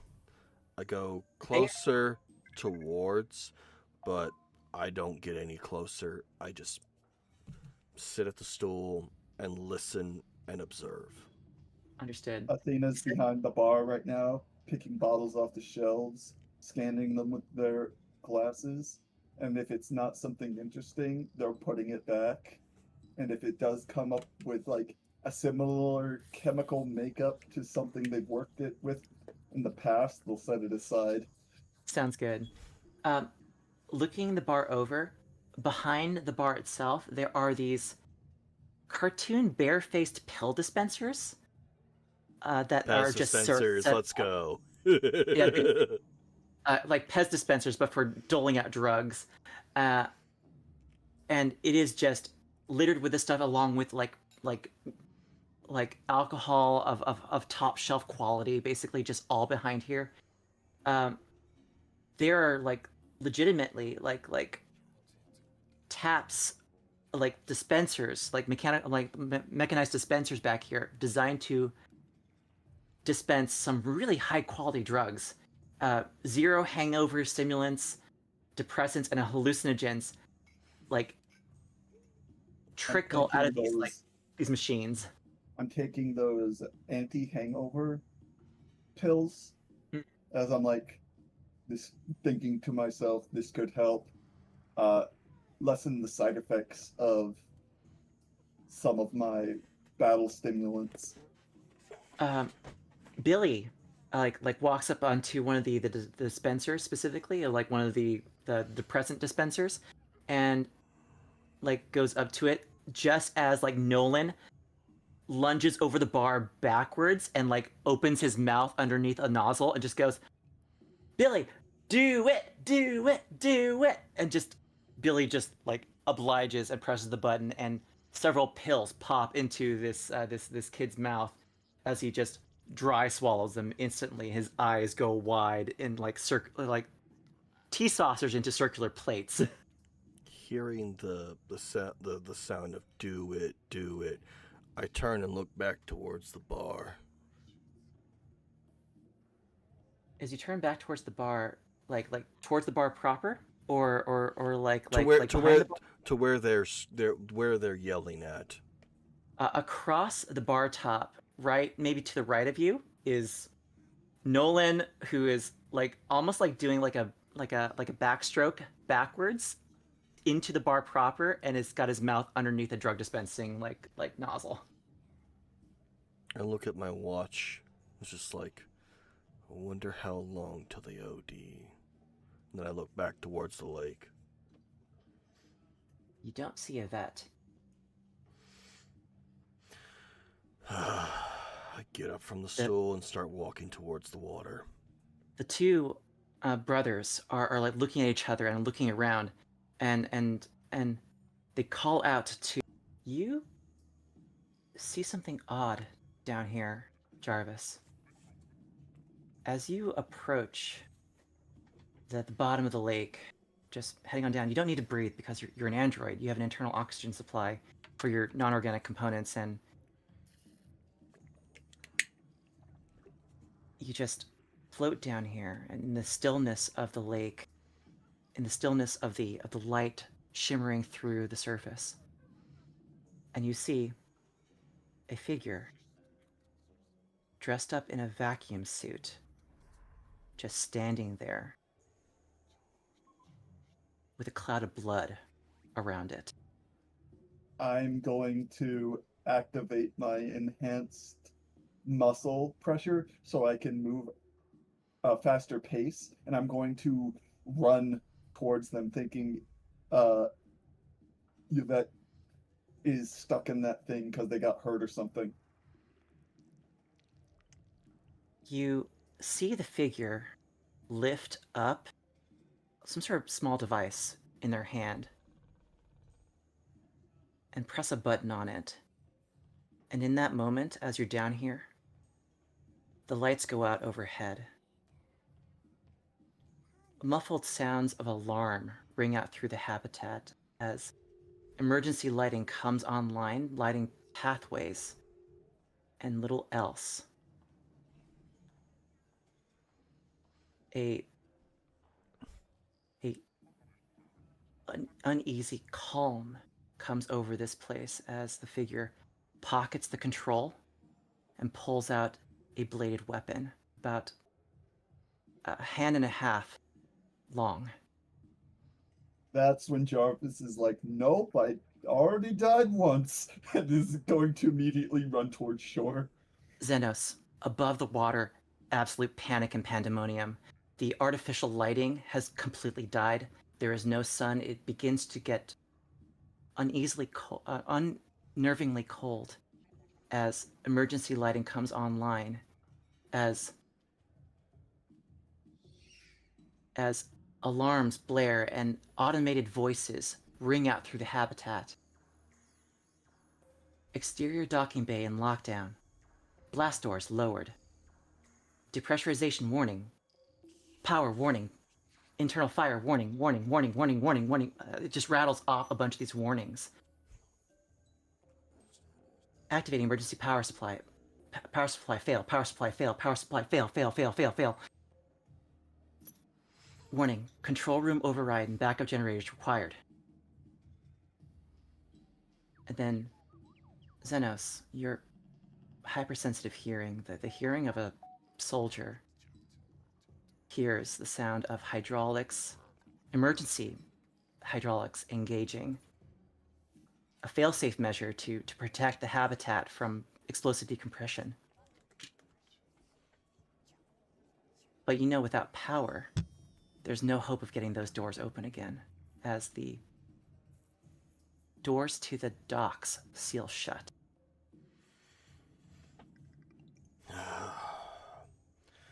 Figures.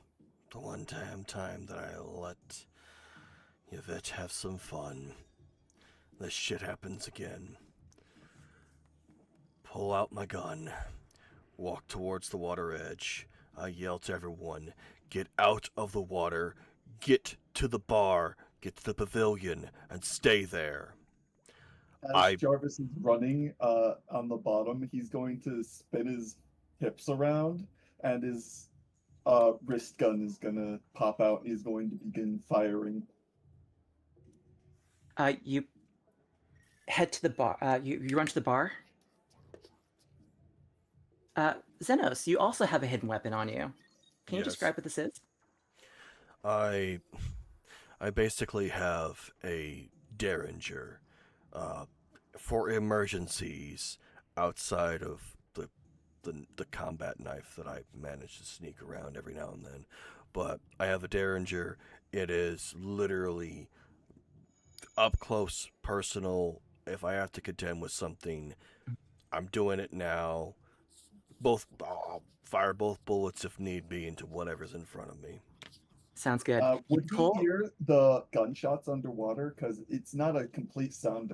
The only thing no I would fire. probably notice is the exertion from you firing underneath the water as miniature waves on the surface. So, Because that's pressure that you're expending.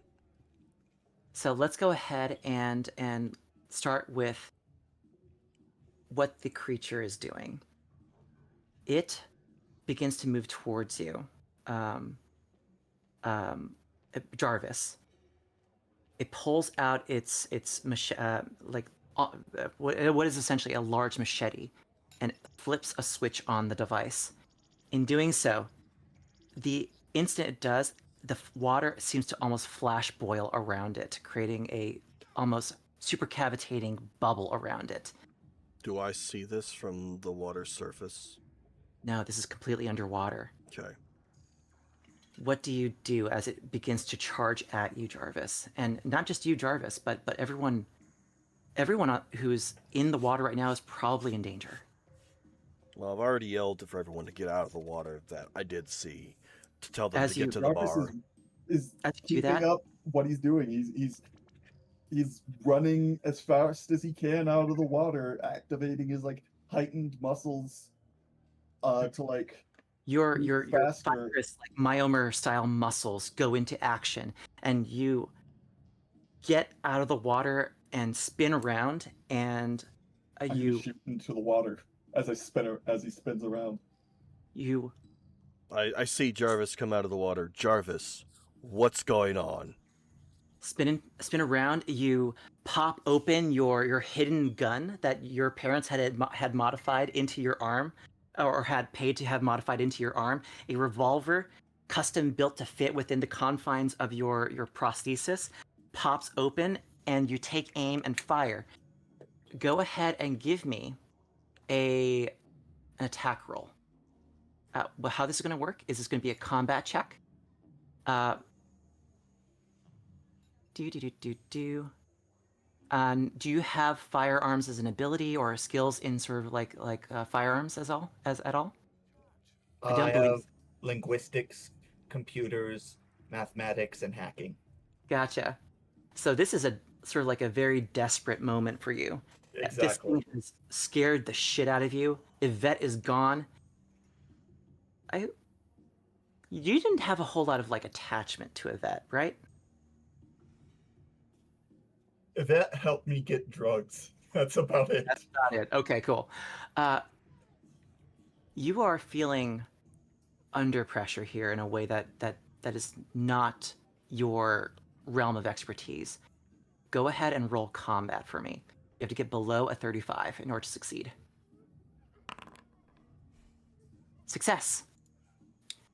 You fire into the water with your revolver. It pierces the surface. And as it does so, you notice that the bullet seems to slow as it passes through the medium. Bullets aren't really meant to travel through like Water. dense liquid. Yeah. And so some of that energy gets sapped as it impacts the target. But it is not as potent as it would be as the helmet begins to rise up out of the water just behind Jamal and Ezekiel, who are panicking, running towards you. Jamal was just screaming, crying, going, "What the fuck is that? What the fuck is that?" I'm gonna like hyperextend my arm to like try and grab one of them, whoever's closer, and I'm going to attempt to pull them out. Now it's the killer's turn. It steps up out of the water. Oh, sorry, we didn't go through what happened with Xenos. Xenos, you rush towards the water's edge and pull out basically what amounts to as a Barbasol can out from your an inside coat pocket, and you click, click, click, and turn it into a small Derringer with 2 shots. This is your hidden weapon. Mm-hmm. You take aim. You see the creature sort of like climb up out of the water. Do you take aim? Do you shoot at it? It's got maybe like the top. Its head and upper shoulders are exposed. I will wait till it gets closer. It is a Derringer. I don't have near as much stopping power as, say, the revolver that Jarvis has. Done So deal. I will wait till they get closer, and then I will ready action to fire. Understood.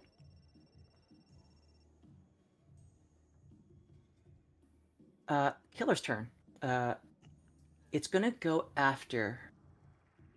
It closes the distance to Jamal, pulls out its weapon, and just goes to town. I'm gonna roll a combat check. Question. It's Ezekiel that's the younger brother, right? And that's the one Jarvis That's- gets along with most? That's the one that the Jarvis gets along with most. Yes, that is Ezekiel. Okay, And just here we go. Rolling combat. Do. Normal. Success. As Jarvis, Well, they're sorry, fucking dead. as Jamal like tries to step up out of the water, just he gets to the shoreline just as his like hand touches dry land for the first time, and just gets sliced into as this thing carves through him like a hot knife through butter. And now Jamal crawls towards land as the shock of losing his lower body finally hits him. He passes away before your very eyes. Give me a fear check. Both you and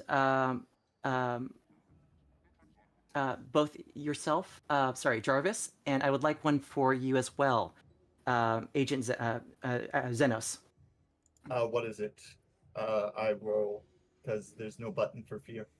So You click actual fear itself. Oh, there it is. You're right. here it is.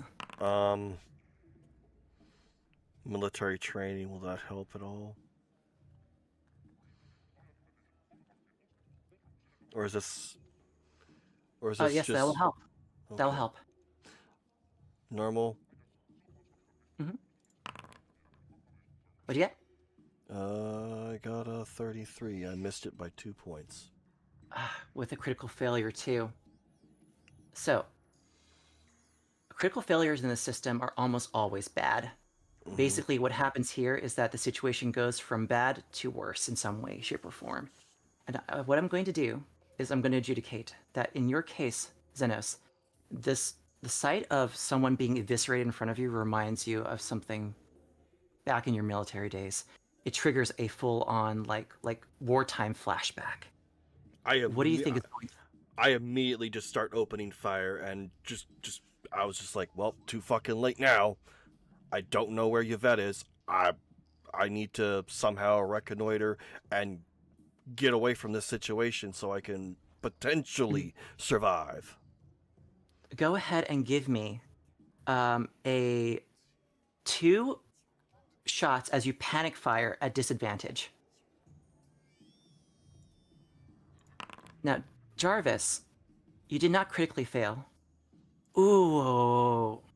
That's the first shot, Interesting. too. Mm-hmm. And again.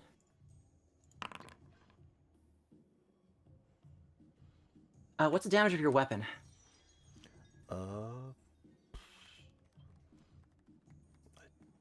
Where would I find my weapon? Trinket gun, it is 1d10. Understood. So, I would like you to roll a d10 and then take half damage to yourself as you, in your panic, the gun goes off and hits you. Ouchies. Okay.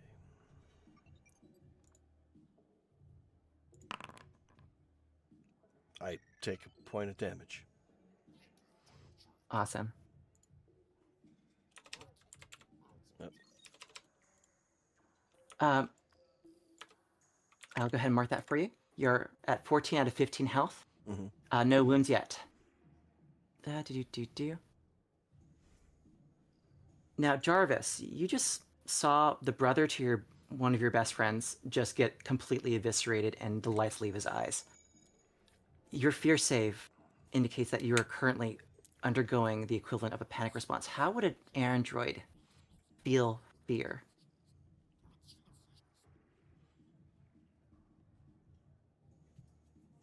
I think they blue screen. Just like completely blue screen? Like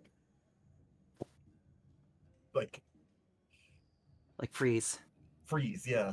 Like the Blue text fills your vision. You freeze in place as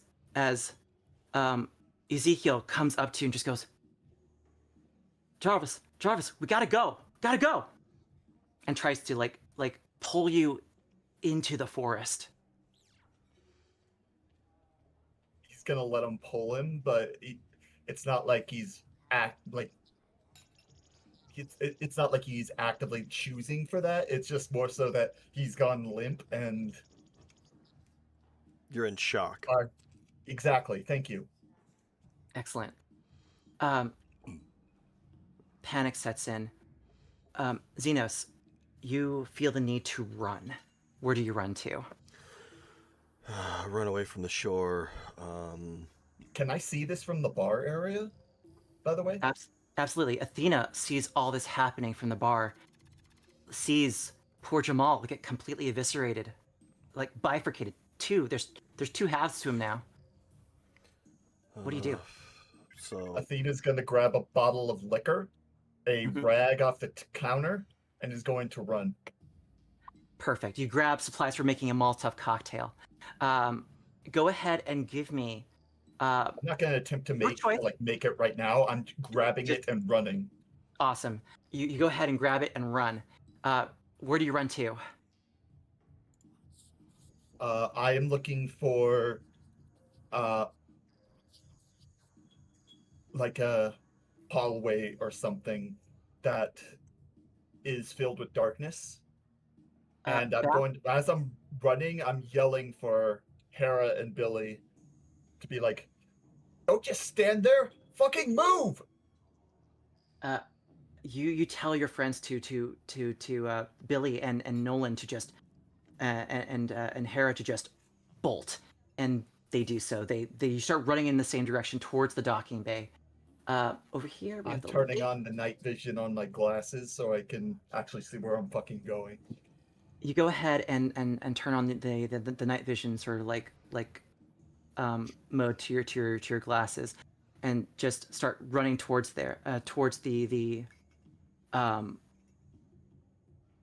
towards the docking bay. But as you get closer, something comes online, and your glasses, your smart, ever connected glasses, goes, warning, network connection lost. Roaming mode for night vision is not available until you pay blah blah blah blah blah. Please transfer so X number of credits towards the so forth and so on. You get the idea.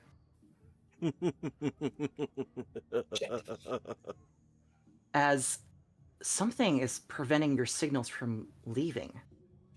Normally, you would have connection through the ship, through the quantum entanglement network, the radio. But something's wrong. You try like reconnecting, and it's just no signal whatsoever. It's like the level of noise in the environment has increased exponentially. Xenos, as you see, as you run back, where do you run back to? You're currently at the lake. Going from the lake, To the north, you see a bunch of trees, very tall, like 200-meter tall sequoias. Um, and what's there, from the lake, there is off in the distance. You see what appears to be a lone cabin. I will run towards the cabin. You start heading towards the cabin. Yeah. Let's take care of you first. As you head towards the cabin, it's dark. It's quiet as you approach. Is Xenos skilled in zoology? No. Military training, jury rigging, firearms, and mechanical repair. I'll let you make this check. Either your choice of an intellect-based one with military training, or a... Yeah, actually, no. I think that would be the best choice. Intellect Either... with military. Yes. Because one of the things that do occur to... Okay, cool. So a failure in the system is not... Nothing happens. But you notice something along the path. And you take a moment to examine it, to recognize what this might be. So, the modes of failure in this game are: it costs more time to do so, it costs more personal resources like your health to do so. You end up exerting yourself in the process. Mm-hmm. As you examine animal tracks on your way to the cabin, what do you think happens as your mode of failure? Unfortunately, trying to examine it, I am no longer aware of the killer, the monster who could potentially be behind me, still following me. You lost sight of the killer. Yes. But in doing so, you've managed to pick up on the fact that there are wolves here. Big ones. And from the look of it, judging by the number of them, they're operating in a pack and they're moving together. But judging by the impressions left in the soil, you're able to sort of determine that maybe these wolves haven't been fed in a while. Figures as much. Seeing the trail, figuring out where the trail is leading off to. Does it lead directly to the cabin, inside the cabin? I will pull up a map actually, so you can see for yourself. Do. Gonna activate it, and I'm gonna drop you into the scene as Xenos, right about there. Can you see? Yes. Excellent. Oh boy, I wish I could see. Yeah, that's Shoot, fine. 1 second. Say like No. you get to see the bullshit that I'm dealing with. I should have asked where's Ozai in all of this. No, Ozai. I mean, I when I said that, I meant I can't see the map, but that's because I'm not on there. Right. 1 second, guys. No, I you're need to fine. modify this map slightly in order for y'all to see it. Uh, Understood. Game settings. Just a moment, guys. No, you're Sorry, fine. technical difficulties. Server, let's make you a.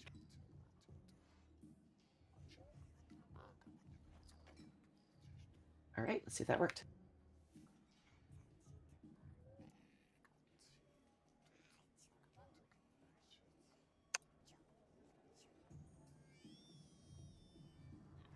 Nope, did not work. 1 second.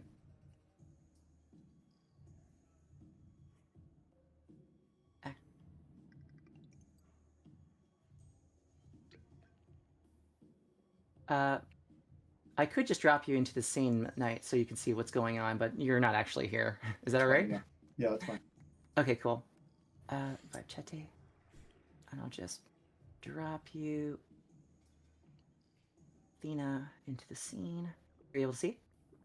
Yeah. Awesome. I'm just going to try and make it so that our observer can see. Just a second. Documentation, edit, management, user management. Perfect. And we're just going to make that a assistant game master. And that should work. Hopefully.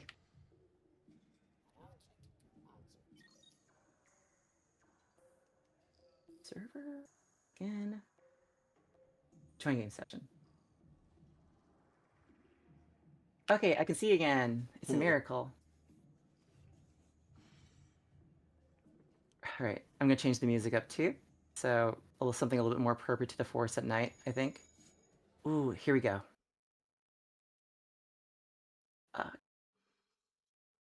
You approach the cabin from this distance. It is right there behind that grove of trees that are blocking your vision. The path is dark. It is eerily quiet here, and iridescent bioluminescent plants seem to betray your location. What do? Knife at the ready, and listening as I make my way up the trail. Now that I don't know if I've lost the killer or not.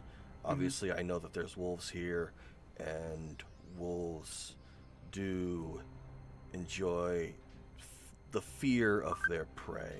And if they have not been fed in so long, they may potentially try to eat me. So, quietly walking my way up the path towards the cabin while listening for the sounds of either the panting of animals or footfalls that are not my own. Understood. You keep an ear to the ground, keep low to the ground as you approach. The cabin itself looks dilapidated and abandoned.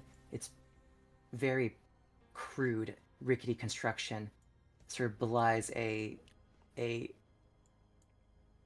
sort of like a feeling that they were going for like rusticness. They were going for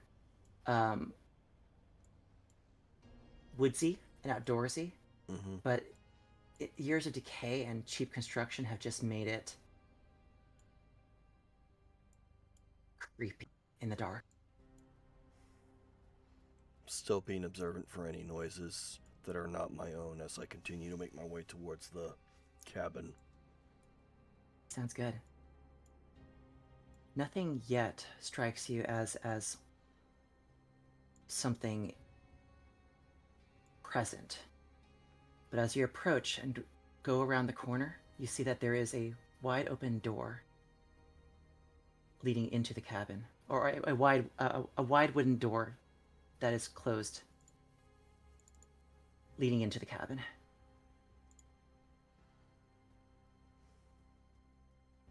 Just a second, I gotta roll for something. Do do do do do. Here we go. Cool.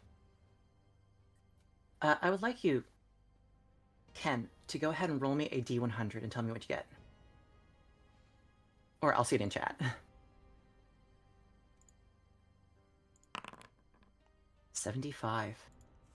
You are completely alone here. Dead quiet, dead silence. You round the bend, and odd little trinkets and like old-timey like boxes and what's the word I'm looking for here?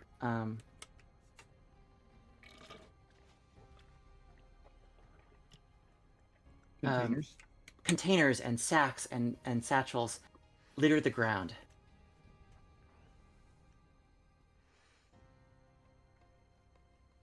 I want to try the door. I want to try the door.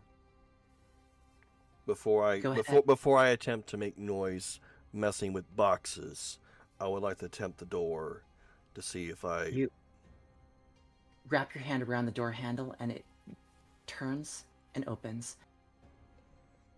Inside you find a rather well-appointed little cabin. Inside there are like apothecary jars and little cooking utensils and a fireplace long since gone out, but there's a supply of firewood in here. Additionally, as you look about the room, tell me what you're interested in. Where do you look? Where does Xenos put their attention? the fireplace. Obviously, with the firewood next to it.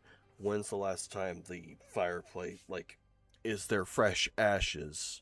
Or is it just stone cold, like, it's just been there forever? Xenos, the ashes here are fresh. Somebody's The been firewood looks like it's been collected recently. here. I stop looking at the fireplace. I look towards the door. You take a look towards the door. Crickets, the sounds of wildlife, hooting owls in the distance.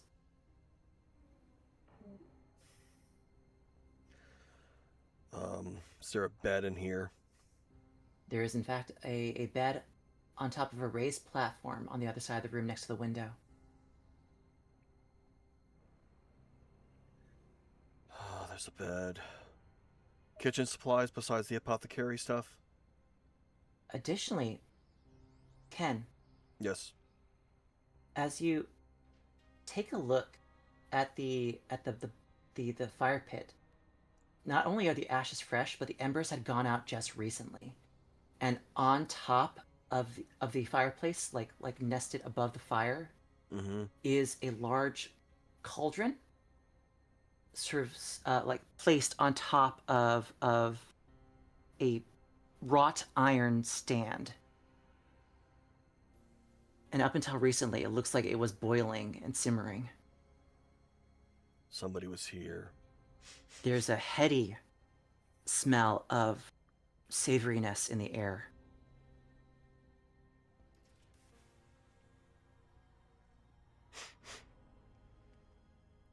I take a smell of the cauldron. It smells like. It smells like. It doesn't smell like cod or like space crickets or anything like that, like the typical sources of protein you'd be familiar with. It smells gamey. It smells delicious. It smells like something avian, something with a lot of fat content. It's a pot of gravy. And you see that nested off to the side of the fireplace, stuck up against the rafters of the fireplace itself, is bread baking.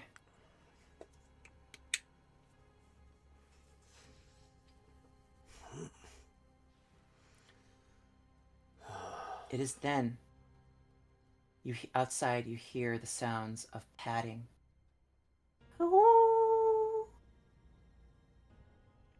Sound of wolves nearby. Sends a chill up your spine. Not again. I closed the door. You close the door behind you. Baying wolves are soon at the doorstep, prowling around outside looking for a way in. One of them seems to like poke their nose through that window just slightly, sniffing at the air. Ravenous. You see gaunt wolven faces just looking for a way inside, looking for food. I go over. I grab some fabric and I grab the cauldron and I hoist it and I take it to the window to pour the emulsion outside. You do so. You pick it up and take it on over, and I'm going to need a strength check from you.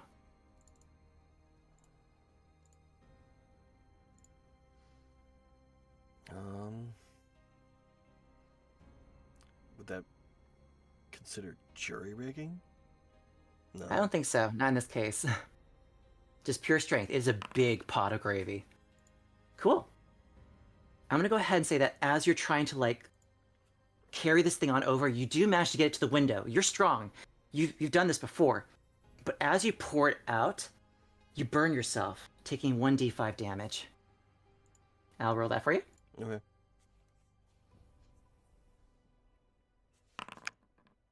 Ooh, you take 5 points of damage as it scalds across your arms. Ah!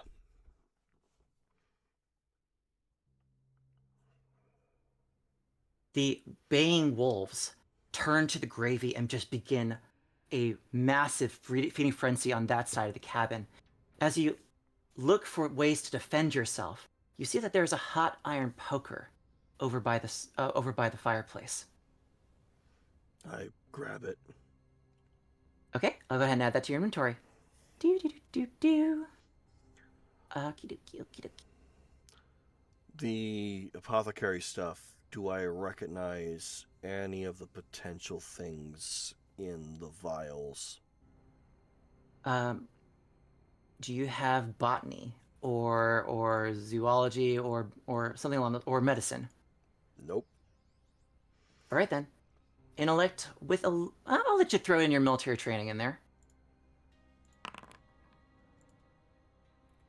Taking a look at them, immediately the ones that you think are the most useful are probably the large ones in sort of amber-coated vials. Because typically speaking, that means that they're reactive, which means they have some sort of like UV-sensitive property. And you know that aspirin's sensitive to UV light, so... I will take the vials, store them in my coat, because the wolves are still devouring the stew. Going to open the door and leave. Understood. I've added Iron Poker to your inventory. Thank you. You GTFO. The wolves begin too concerned with filling their bellies right now to attempt to follow you. But as you leave, on the hill, right about here, you see a figure brandishing a massive vibro machete, a vibchetti, hence the name of the module. And I will send the image to chat. Just 1 second. Do. Image to chat. That's what they look like. That's fun. So, llamas with hats. I will take your fucking hands. This figure is absolutely decorated with strung together hands, decorating their vacuum suit, a open bubble helmet, with like sealed, sort of like exterior, like inscrutable facial features stare back at you as the creature begins to chase after you. And for this to get away, I'm going to need a speed check.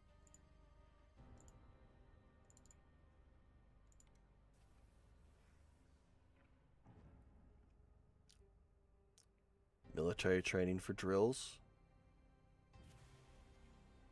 I'm going to go ahead and give you advantage rather than military training, because you see that the creature is far more concerned by the fact that its lunch is being eaten by wolves.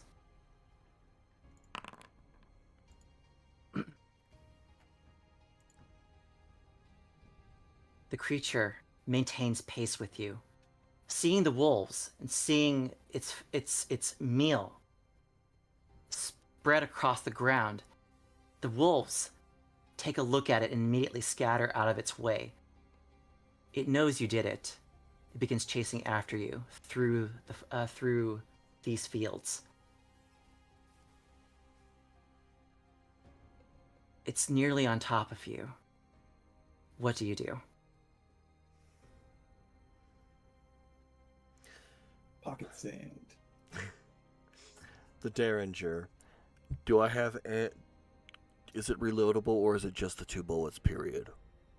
Let's go ahead and see. Were you... I believe you're professional enough to go ahead and bring additional bullets with you. Yeah. Okay. So I'll give you... let's go ahead and say, like, 4 additional bullets. Thank you for the hydrate. I will turn and fire. You need to reload. Oh, I didn't reload? Well, I guess I'm doing a reload on the fucking run. How do I reload? So inside your weapons tab, there's going to be like a little recycle symbol next to your shots. Got it. That reloads you. Okay. You go ahead and take the opportunity to reload, turn around, and you take aim and fire. Give me a combat check with military training added on top of that. Also, you've been rolling really bad tonight. Yeah. You did it! Yes! Roll for damage.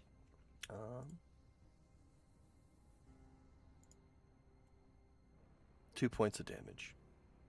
The Derringer flies through, pops off, and hits this creature square in the dome. It cracks the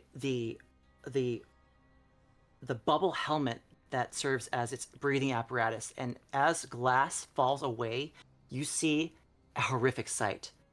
Folded flesh, unfolded flesh, unfolded flesh is all you can see behind that helmet, as if something like colloidal scar tissue had been healed over and over and over again.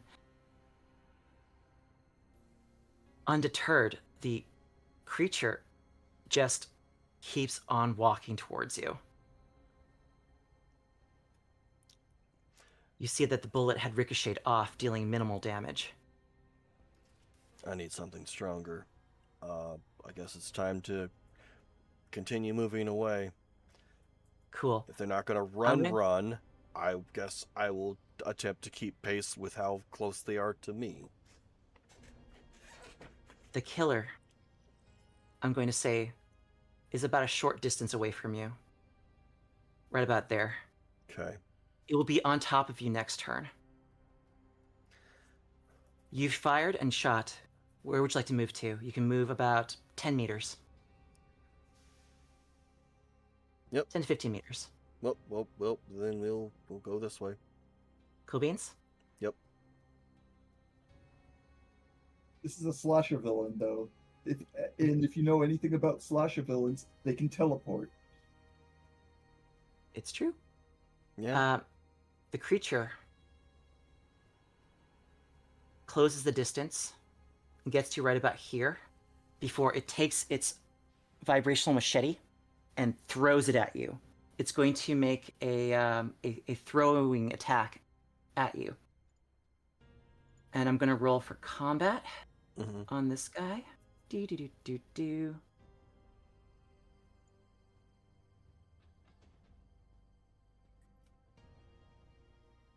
Combat. Oh, there's a combat. It succeeds on a 65 or lower. 64 or lower. Okay. Success. Xenos. The blade flies through the air, twirling as it does so, and makes contact, shredding through your finely tailored suit, and then hitting flesh beyond that. You take 15 points of damage. I die. And I'm going to need a body save from you. Nope, not dead. Not dead? So, how health works in this system is that you go down to 0 HP and you take 1 wound. When you're at 2 wounds out of your 2, you die. And then once you take a wound, your health goes back up to 15 and any carryover damage gets applied. So you're now at 11 out of 15 with 1 wound. This is just a normal body save, correct? Normal body save. Failure. Xenos.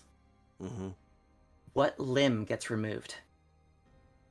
My left hand. The Vibechetti slices completely through your left hand. It takes a moment to register what just happened because it happens so fast. And as it flies away, almost like via tractor beam or magnets, it flies back into the killer's hand. I mouth, oh shit. I'm going to need you to make two things. I'm going to need you to make I'm going to need you to make a fear save.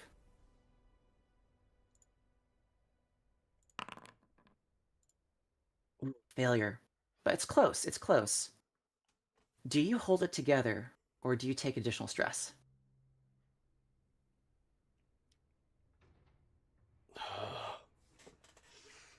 Seeing my limb removed, the weapon flies back to their hand.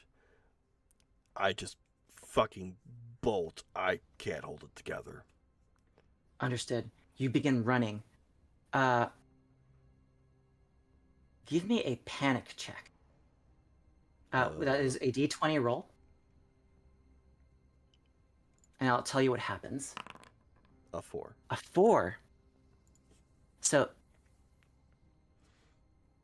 you rolled under your stress, which means you receive a panic effect condition as well. Essentially, what's happening here is this emulates what happens under duress, under extreme conditions. The human body begins to go flight or fight. Just a moment while I pull up the player survival guide. Also, I kind of am running out of time, so I can go to bed. Fair enough. How much more time do you have? Technically, I should have stopped like 20 minutes ago because I do work at 6 a.m. But this has been intriguing. Oh, interesting. Hang on a second. Do you have enough time to go ahead and take care of Knight's scene right quick before going to bed? Yes, I can. Awesome. Let's take a look at tables. Here we go. Classes, conditions, panic, rollables. Here we go. Panic check. Panic check.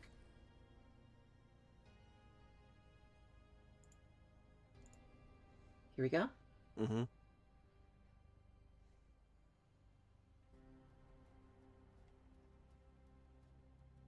Here we go.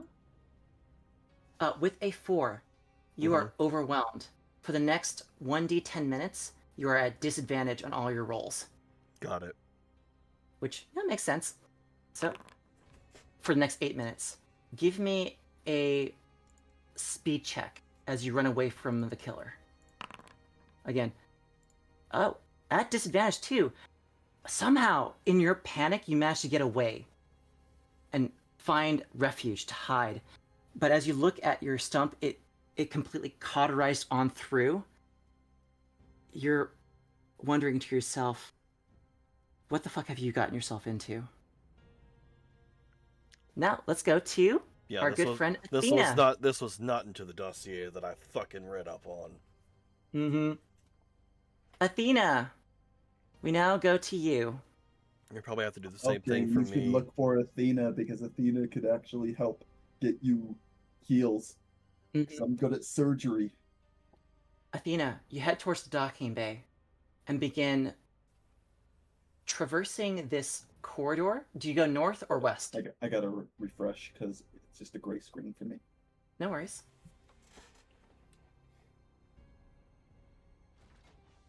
There it goes. All right, do you go north or west? From the intersection.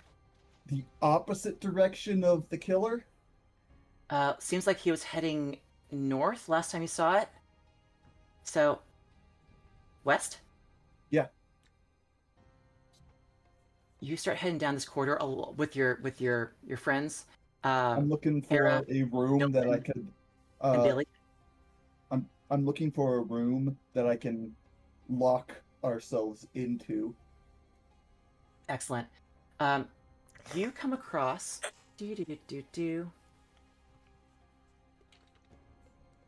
as you head through the winding utility corridors that circle around the habitat itself, beneath its base. You see that as you approach, through the corridors and through the steam pipes and through the ventilation, a large generator room is what you come across. Oops, I'm just gonna call this a generator room for the time being. It's easier. It doesn't quite fill the text is odd. You could just type in generator. See if that works. I think there we go. So description. Generator room. Here we go.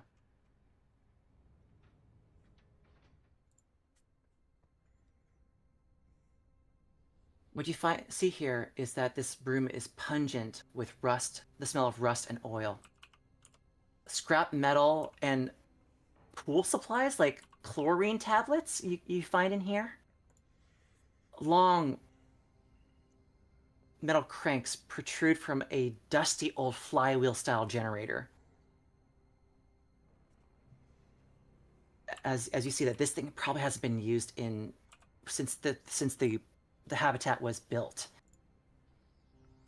I'm gonna look for a terminal that I can shut and lock these doors with.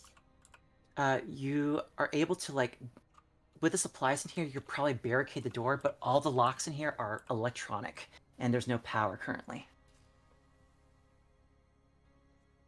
However, is there a side room that, like, maybe like behind a pane of glass? As a matter of fact, you do find that there is a storage area here. Do you look for various, like, supplies and tools you can use?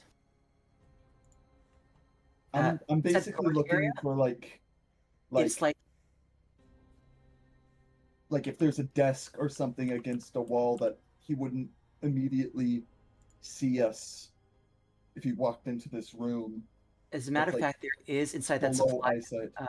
Imagine like a chain link fence cordoning off a supply room. from the main generator area, there is a small like work desk in there that you could probably hide under. Nolan and Billy look around the room for places to hide as well, Hera. and one of them, Billy, Nolan, and Hera all look around the room because you're all together. All four of you are together. Hera looks around the room, goes over to like a crate that's just barely big enough for them to fit inside, and begins to like abscond themselves inside there. Meanwhile, the other two are like, Hera, come on, there's room for two. Nolan says, like still zonked out of his mind, as Billy looks at the situation in this room and just nopes off elsewhere, continuing further, deeper into the habitat. He takes this other corridor leading away from the generator to parts unknown. Meanwhile, I'm going to get to that desk. Mhm. I'm gonna find a box or a tarp or something that I can throw either in front of the hole or over the desk and then crawl under it and have my battle stems in one hand ready to take them if need be. awesome. Night. You crawl underneath the desk. You throw some tarpaulin over top of it, like some of those dust covers from earlier, and you hide. I would like you to make me a fear save at advantage.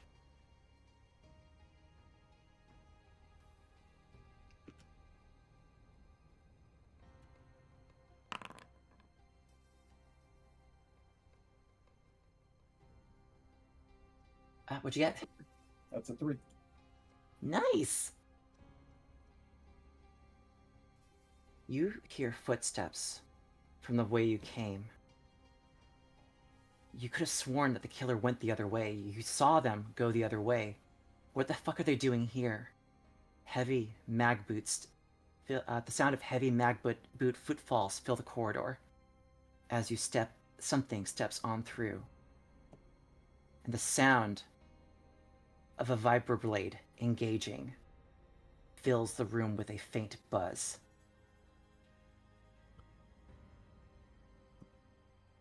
You then hear the sound of Hera screaming, crying, begging for mercy.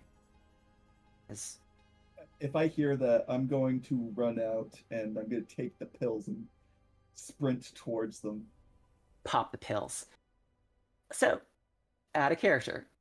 These pills, liquid sword, am I right? Yes. You pop a designer drug that you had been saving for a special occasion. Something that would truly wow some of the folks in the Colonial Marine Corps if it was ever like marketed properly and monetized. You expend your liquid sword. You have advantage on combat checks for 1d5 turns. You have advantage on combat checks for the next 5 turns. What do you do? As this vac-suited figure just starts stabbing Vichetti into the box that Hera was hiding in. I'm gonna scream, "Hey, fucker!" And I'm gonna pull my own vibroblade out of my cane. You pull your piezoelectric enhanced sword out of your walking cane and just charge in. Go ahead and give me a cane sword attack at advantage. I'll go ahead and say that you can add, if you'd like, you may add.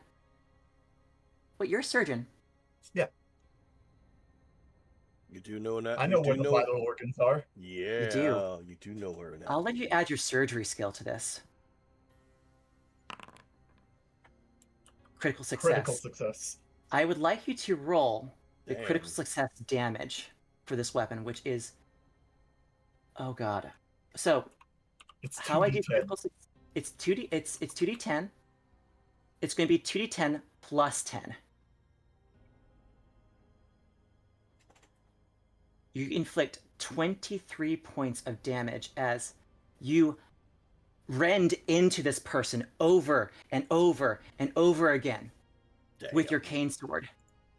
Just going to town. They collapse to the ground, almost seeming to almost lose grip of their weapon. I'm not done. I'm cutting off that fucking head. Awesome. No It's their- head, no brain, no function. I'm going to go ahead and see if they maintain control, because this is such a savage attack that I think in this case they're going to need to hang on to that sword. And so I'm going to roll instinct. They have to get below a 30 to maintain control of their weapon.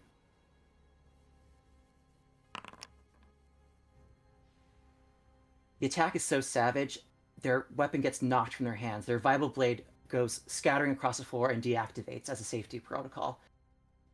I would like you now to roll on the wounds table for this person you've damaged. I believe total you've dealt 22 points of damage. Yes, you have. Yeah. Okay, roll on the wounds table for me, which is roll a d10, and I'll tell you what you get. Okay. That's a 6. With a 6. Oh, so the thing about cane swords is they deal bleeding damage, which means damage over time. That's going to be fun. All right, looking at the wounds table. Ooh. The figure is bleeding profusely from the wounds to the vac suit that they're wearing. It just begins getting soaked red with blood. They're going to be bleeding at 2 points of damage per turn. And it's their turn. They take 2 points of damage. They turn to you. They're going to scramble for their vibroblade. If I can stop them, I'm going to aim to cut off their arm. Give me... So this is how what we call a contested roll. Essentially, you're both going to roll your relevant stat, and you have to get as close to your target value as possible. The closer the person is to their target value, that's the person that succeeds in a contested roll. So I'm going to roll for them. Let's see if they fail. They fail. I need you to roll speed now. Okay. Speed. You both scramble for the blade and end up crashing into each other. None of you gets what you want, but none of you gets the upper hand on the other person. Kind of like you're stuck in this moment where with both your hands on the vibroblade, with no one gaining sort of like ground one way or the other. Do you continue to hang on to it, or do you fall back on your sword and just try and end them that way? I'm going to attempt to cut off their arm. I can't hold a blade if they don't have an arm. Fair enough. You bring the blade up above your head, and you're going to attack. They're going to just try and strength your the blade out of your hands, the vibroblade out of your hands. Meanwhile, I would like you to... Oh, they succeed. Meanwhile, I'd like you to go ahead and as they pull the vibroblade from your hand, what do you do with your cane? Give me a combat check. Again, surgery applies. How do you do this? Jesus. Hacking. I initially think I gotta cut off the arm, but then I'm like, wait, better idea. And I Welcome home, Nova, sweetie. I'd like you to roll damage. decapitate them. Awesome. I'd like you to go ahead and roll damage for the weapon. Let's see if you kill them in one hit. 8 points of damage. Cool. Vac suit shredded. Bleeding profusely. Hand severed. You hear someone cry out in pain in a very feminine voice. Wait, no, it's me. It's Yvette. And that's where we're gonna end it.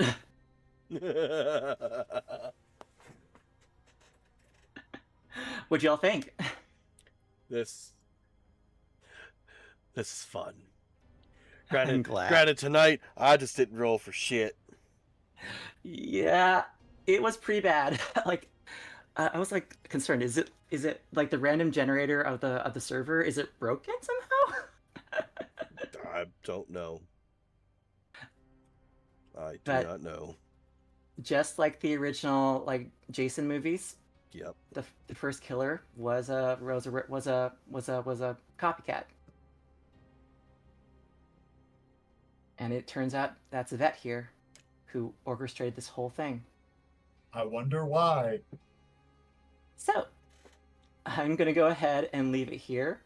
Thank you so much for playing. If we end up not having like our usual D&D section next time, we'll go ahead and resume with this. Sound like a plan? Yeah. Excellent. I'm glad you guys had fun. I'm glad you guys got a chance to play this delightful horror system I've been sort of gushing over for the past like 3 months. Thank you so much for playing with me. Thank you for DMing. Like, you're Always. amazing. I do my best. I do my best. And I guess we'll go ahead and end stream here tonight. Is there anyone else in... Oh, Hunter! Hi, Hunter. Damn Lovely's you, been Knight. talking to you. Damn you, Knight. Are you gonna try and raid me? No, I already knew you were gonna. I actively need to go to fucking bed. Well, then raid someone. We'll wait till you're done raiding into me. Oh, look, I think I raided into myself. Let's see. It's like exclamation point raid. Yep. I'll raid Kenpachi. Oh, no, No, it's slash. It's slash. back. Yeah, it's slash So- raid. Oh, slash raid. And Kenpachi _Elric? Yep. Is that Elric with an H at the end? No, it's. I'll put it in the Discord. I'll say like ELRIC, Elric. Okay. Sounds good. I will wait Let's till see you. this- I will wait till you're done raiding into me, and then I'm going to fucking raid out. Awesome. Well, thank you for joining us on our little adventure, everybody. Have a good night. Hunter. Hi, Hunter. Have a good night, everybody. See ya. Good night. I'm gonna take something from headache. That's fine. Sounds like a plan. Gee, I wonder what I wonder. Gee, I wonder who you raided. Hello, I'm here. I see this. Have a hunger that only hands can satisfy. Mm-hmm. In the words, Carl, Paul. that Carl, that was it. Carl that Oh. kills people. Whitey's gotta Don't pay. Carl. as they remove more and more limbs. Delightful. Okay, that's Captain's raid. Gonna go raid out to Rhea. They're currently playing Fields of Mystery. I haven't fucking touched that in so goddamn long. And I know they've just dropped some new updates and whatnot, but it's all good. Thank you everyone for stopping by tonight. Thank you, Val, for GMing this. This is fucking amazing. We need more of this shit. Always, always. I've got like a collection of basically what amounts to as indie RPGs. One I want to run for you guys at some point is something called Goblin Errands. And you are a small group of goblins who have to fight both ADHD, executive dysfunction, and shiny objects in order to get a job done for your colony. That's fucking literally sounds like me 90% of the time. Can I be 3 goblins in a trench coat? Yes. I don't see why not.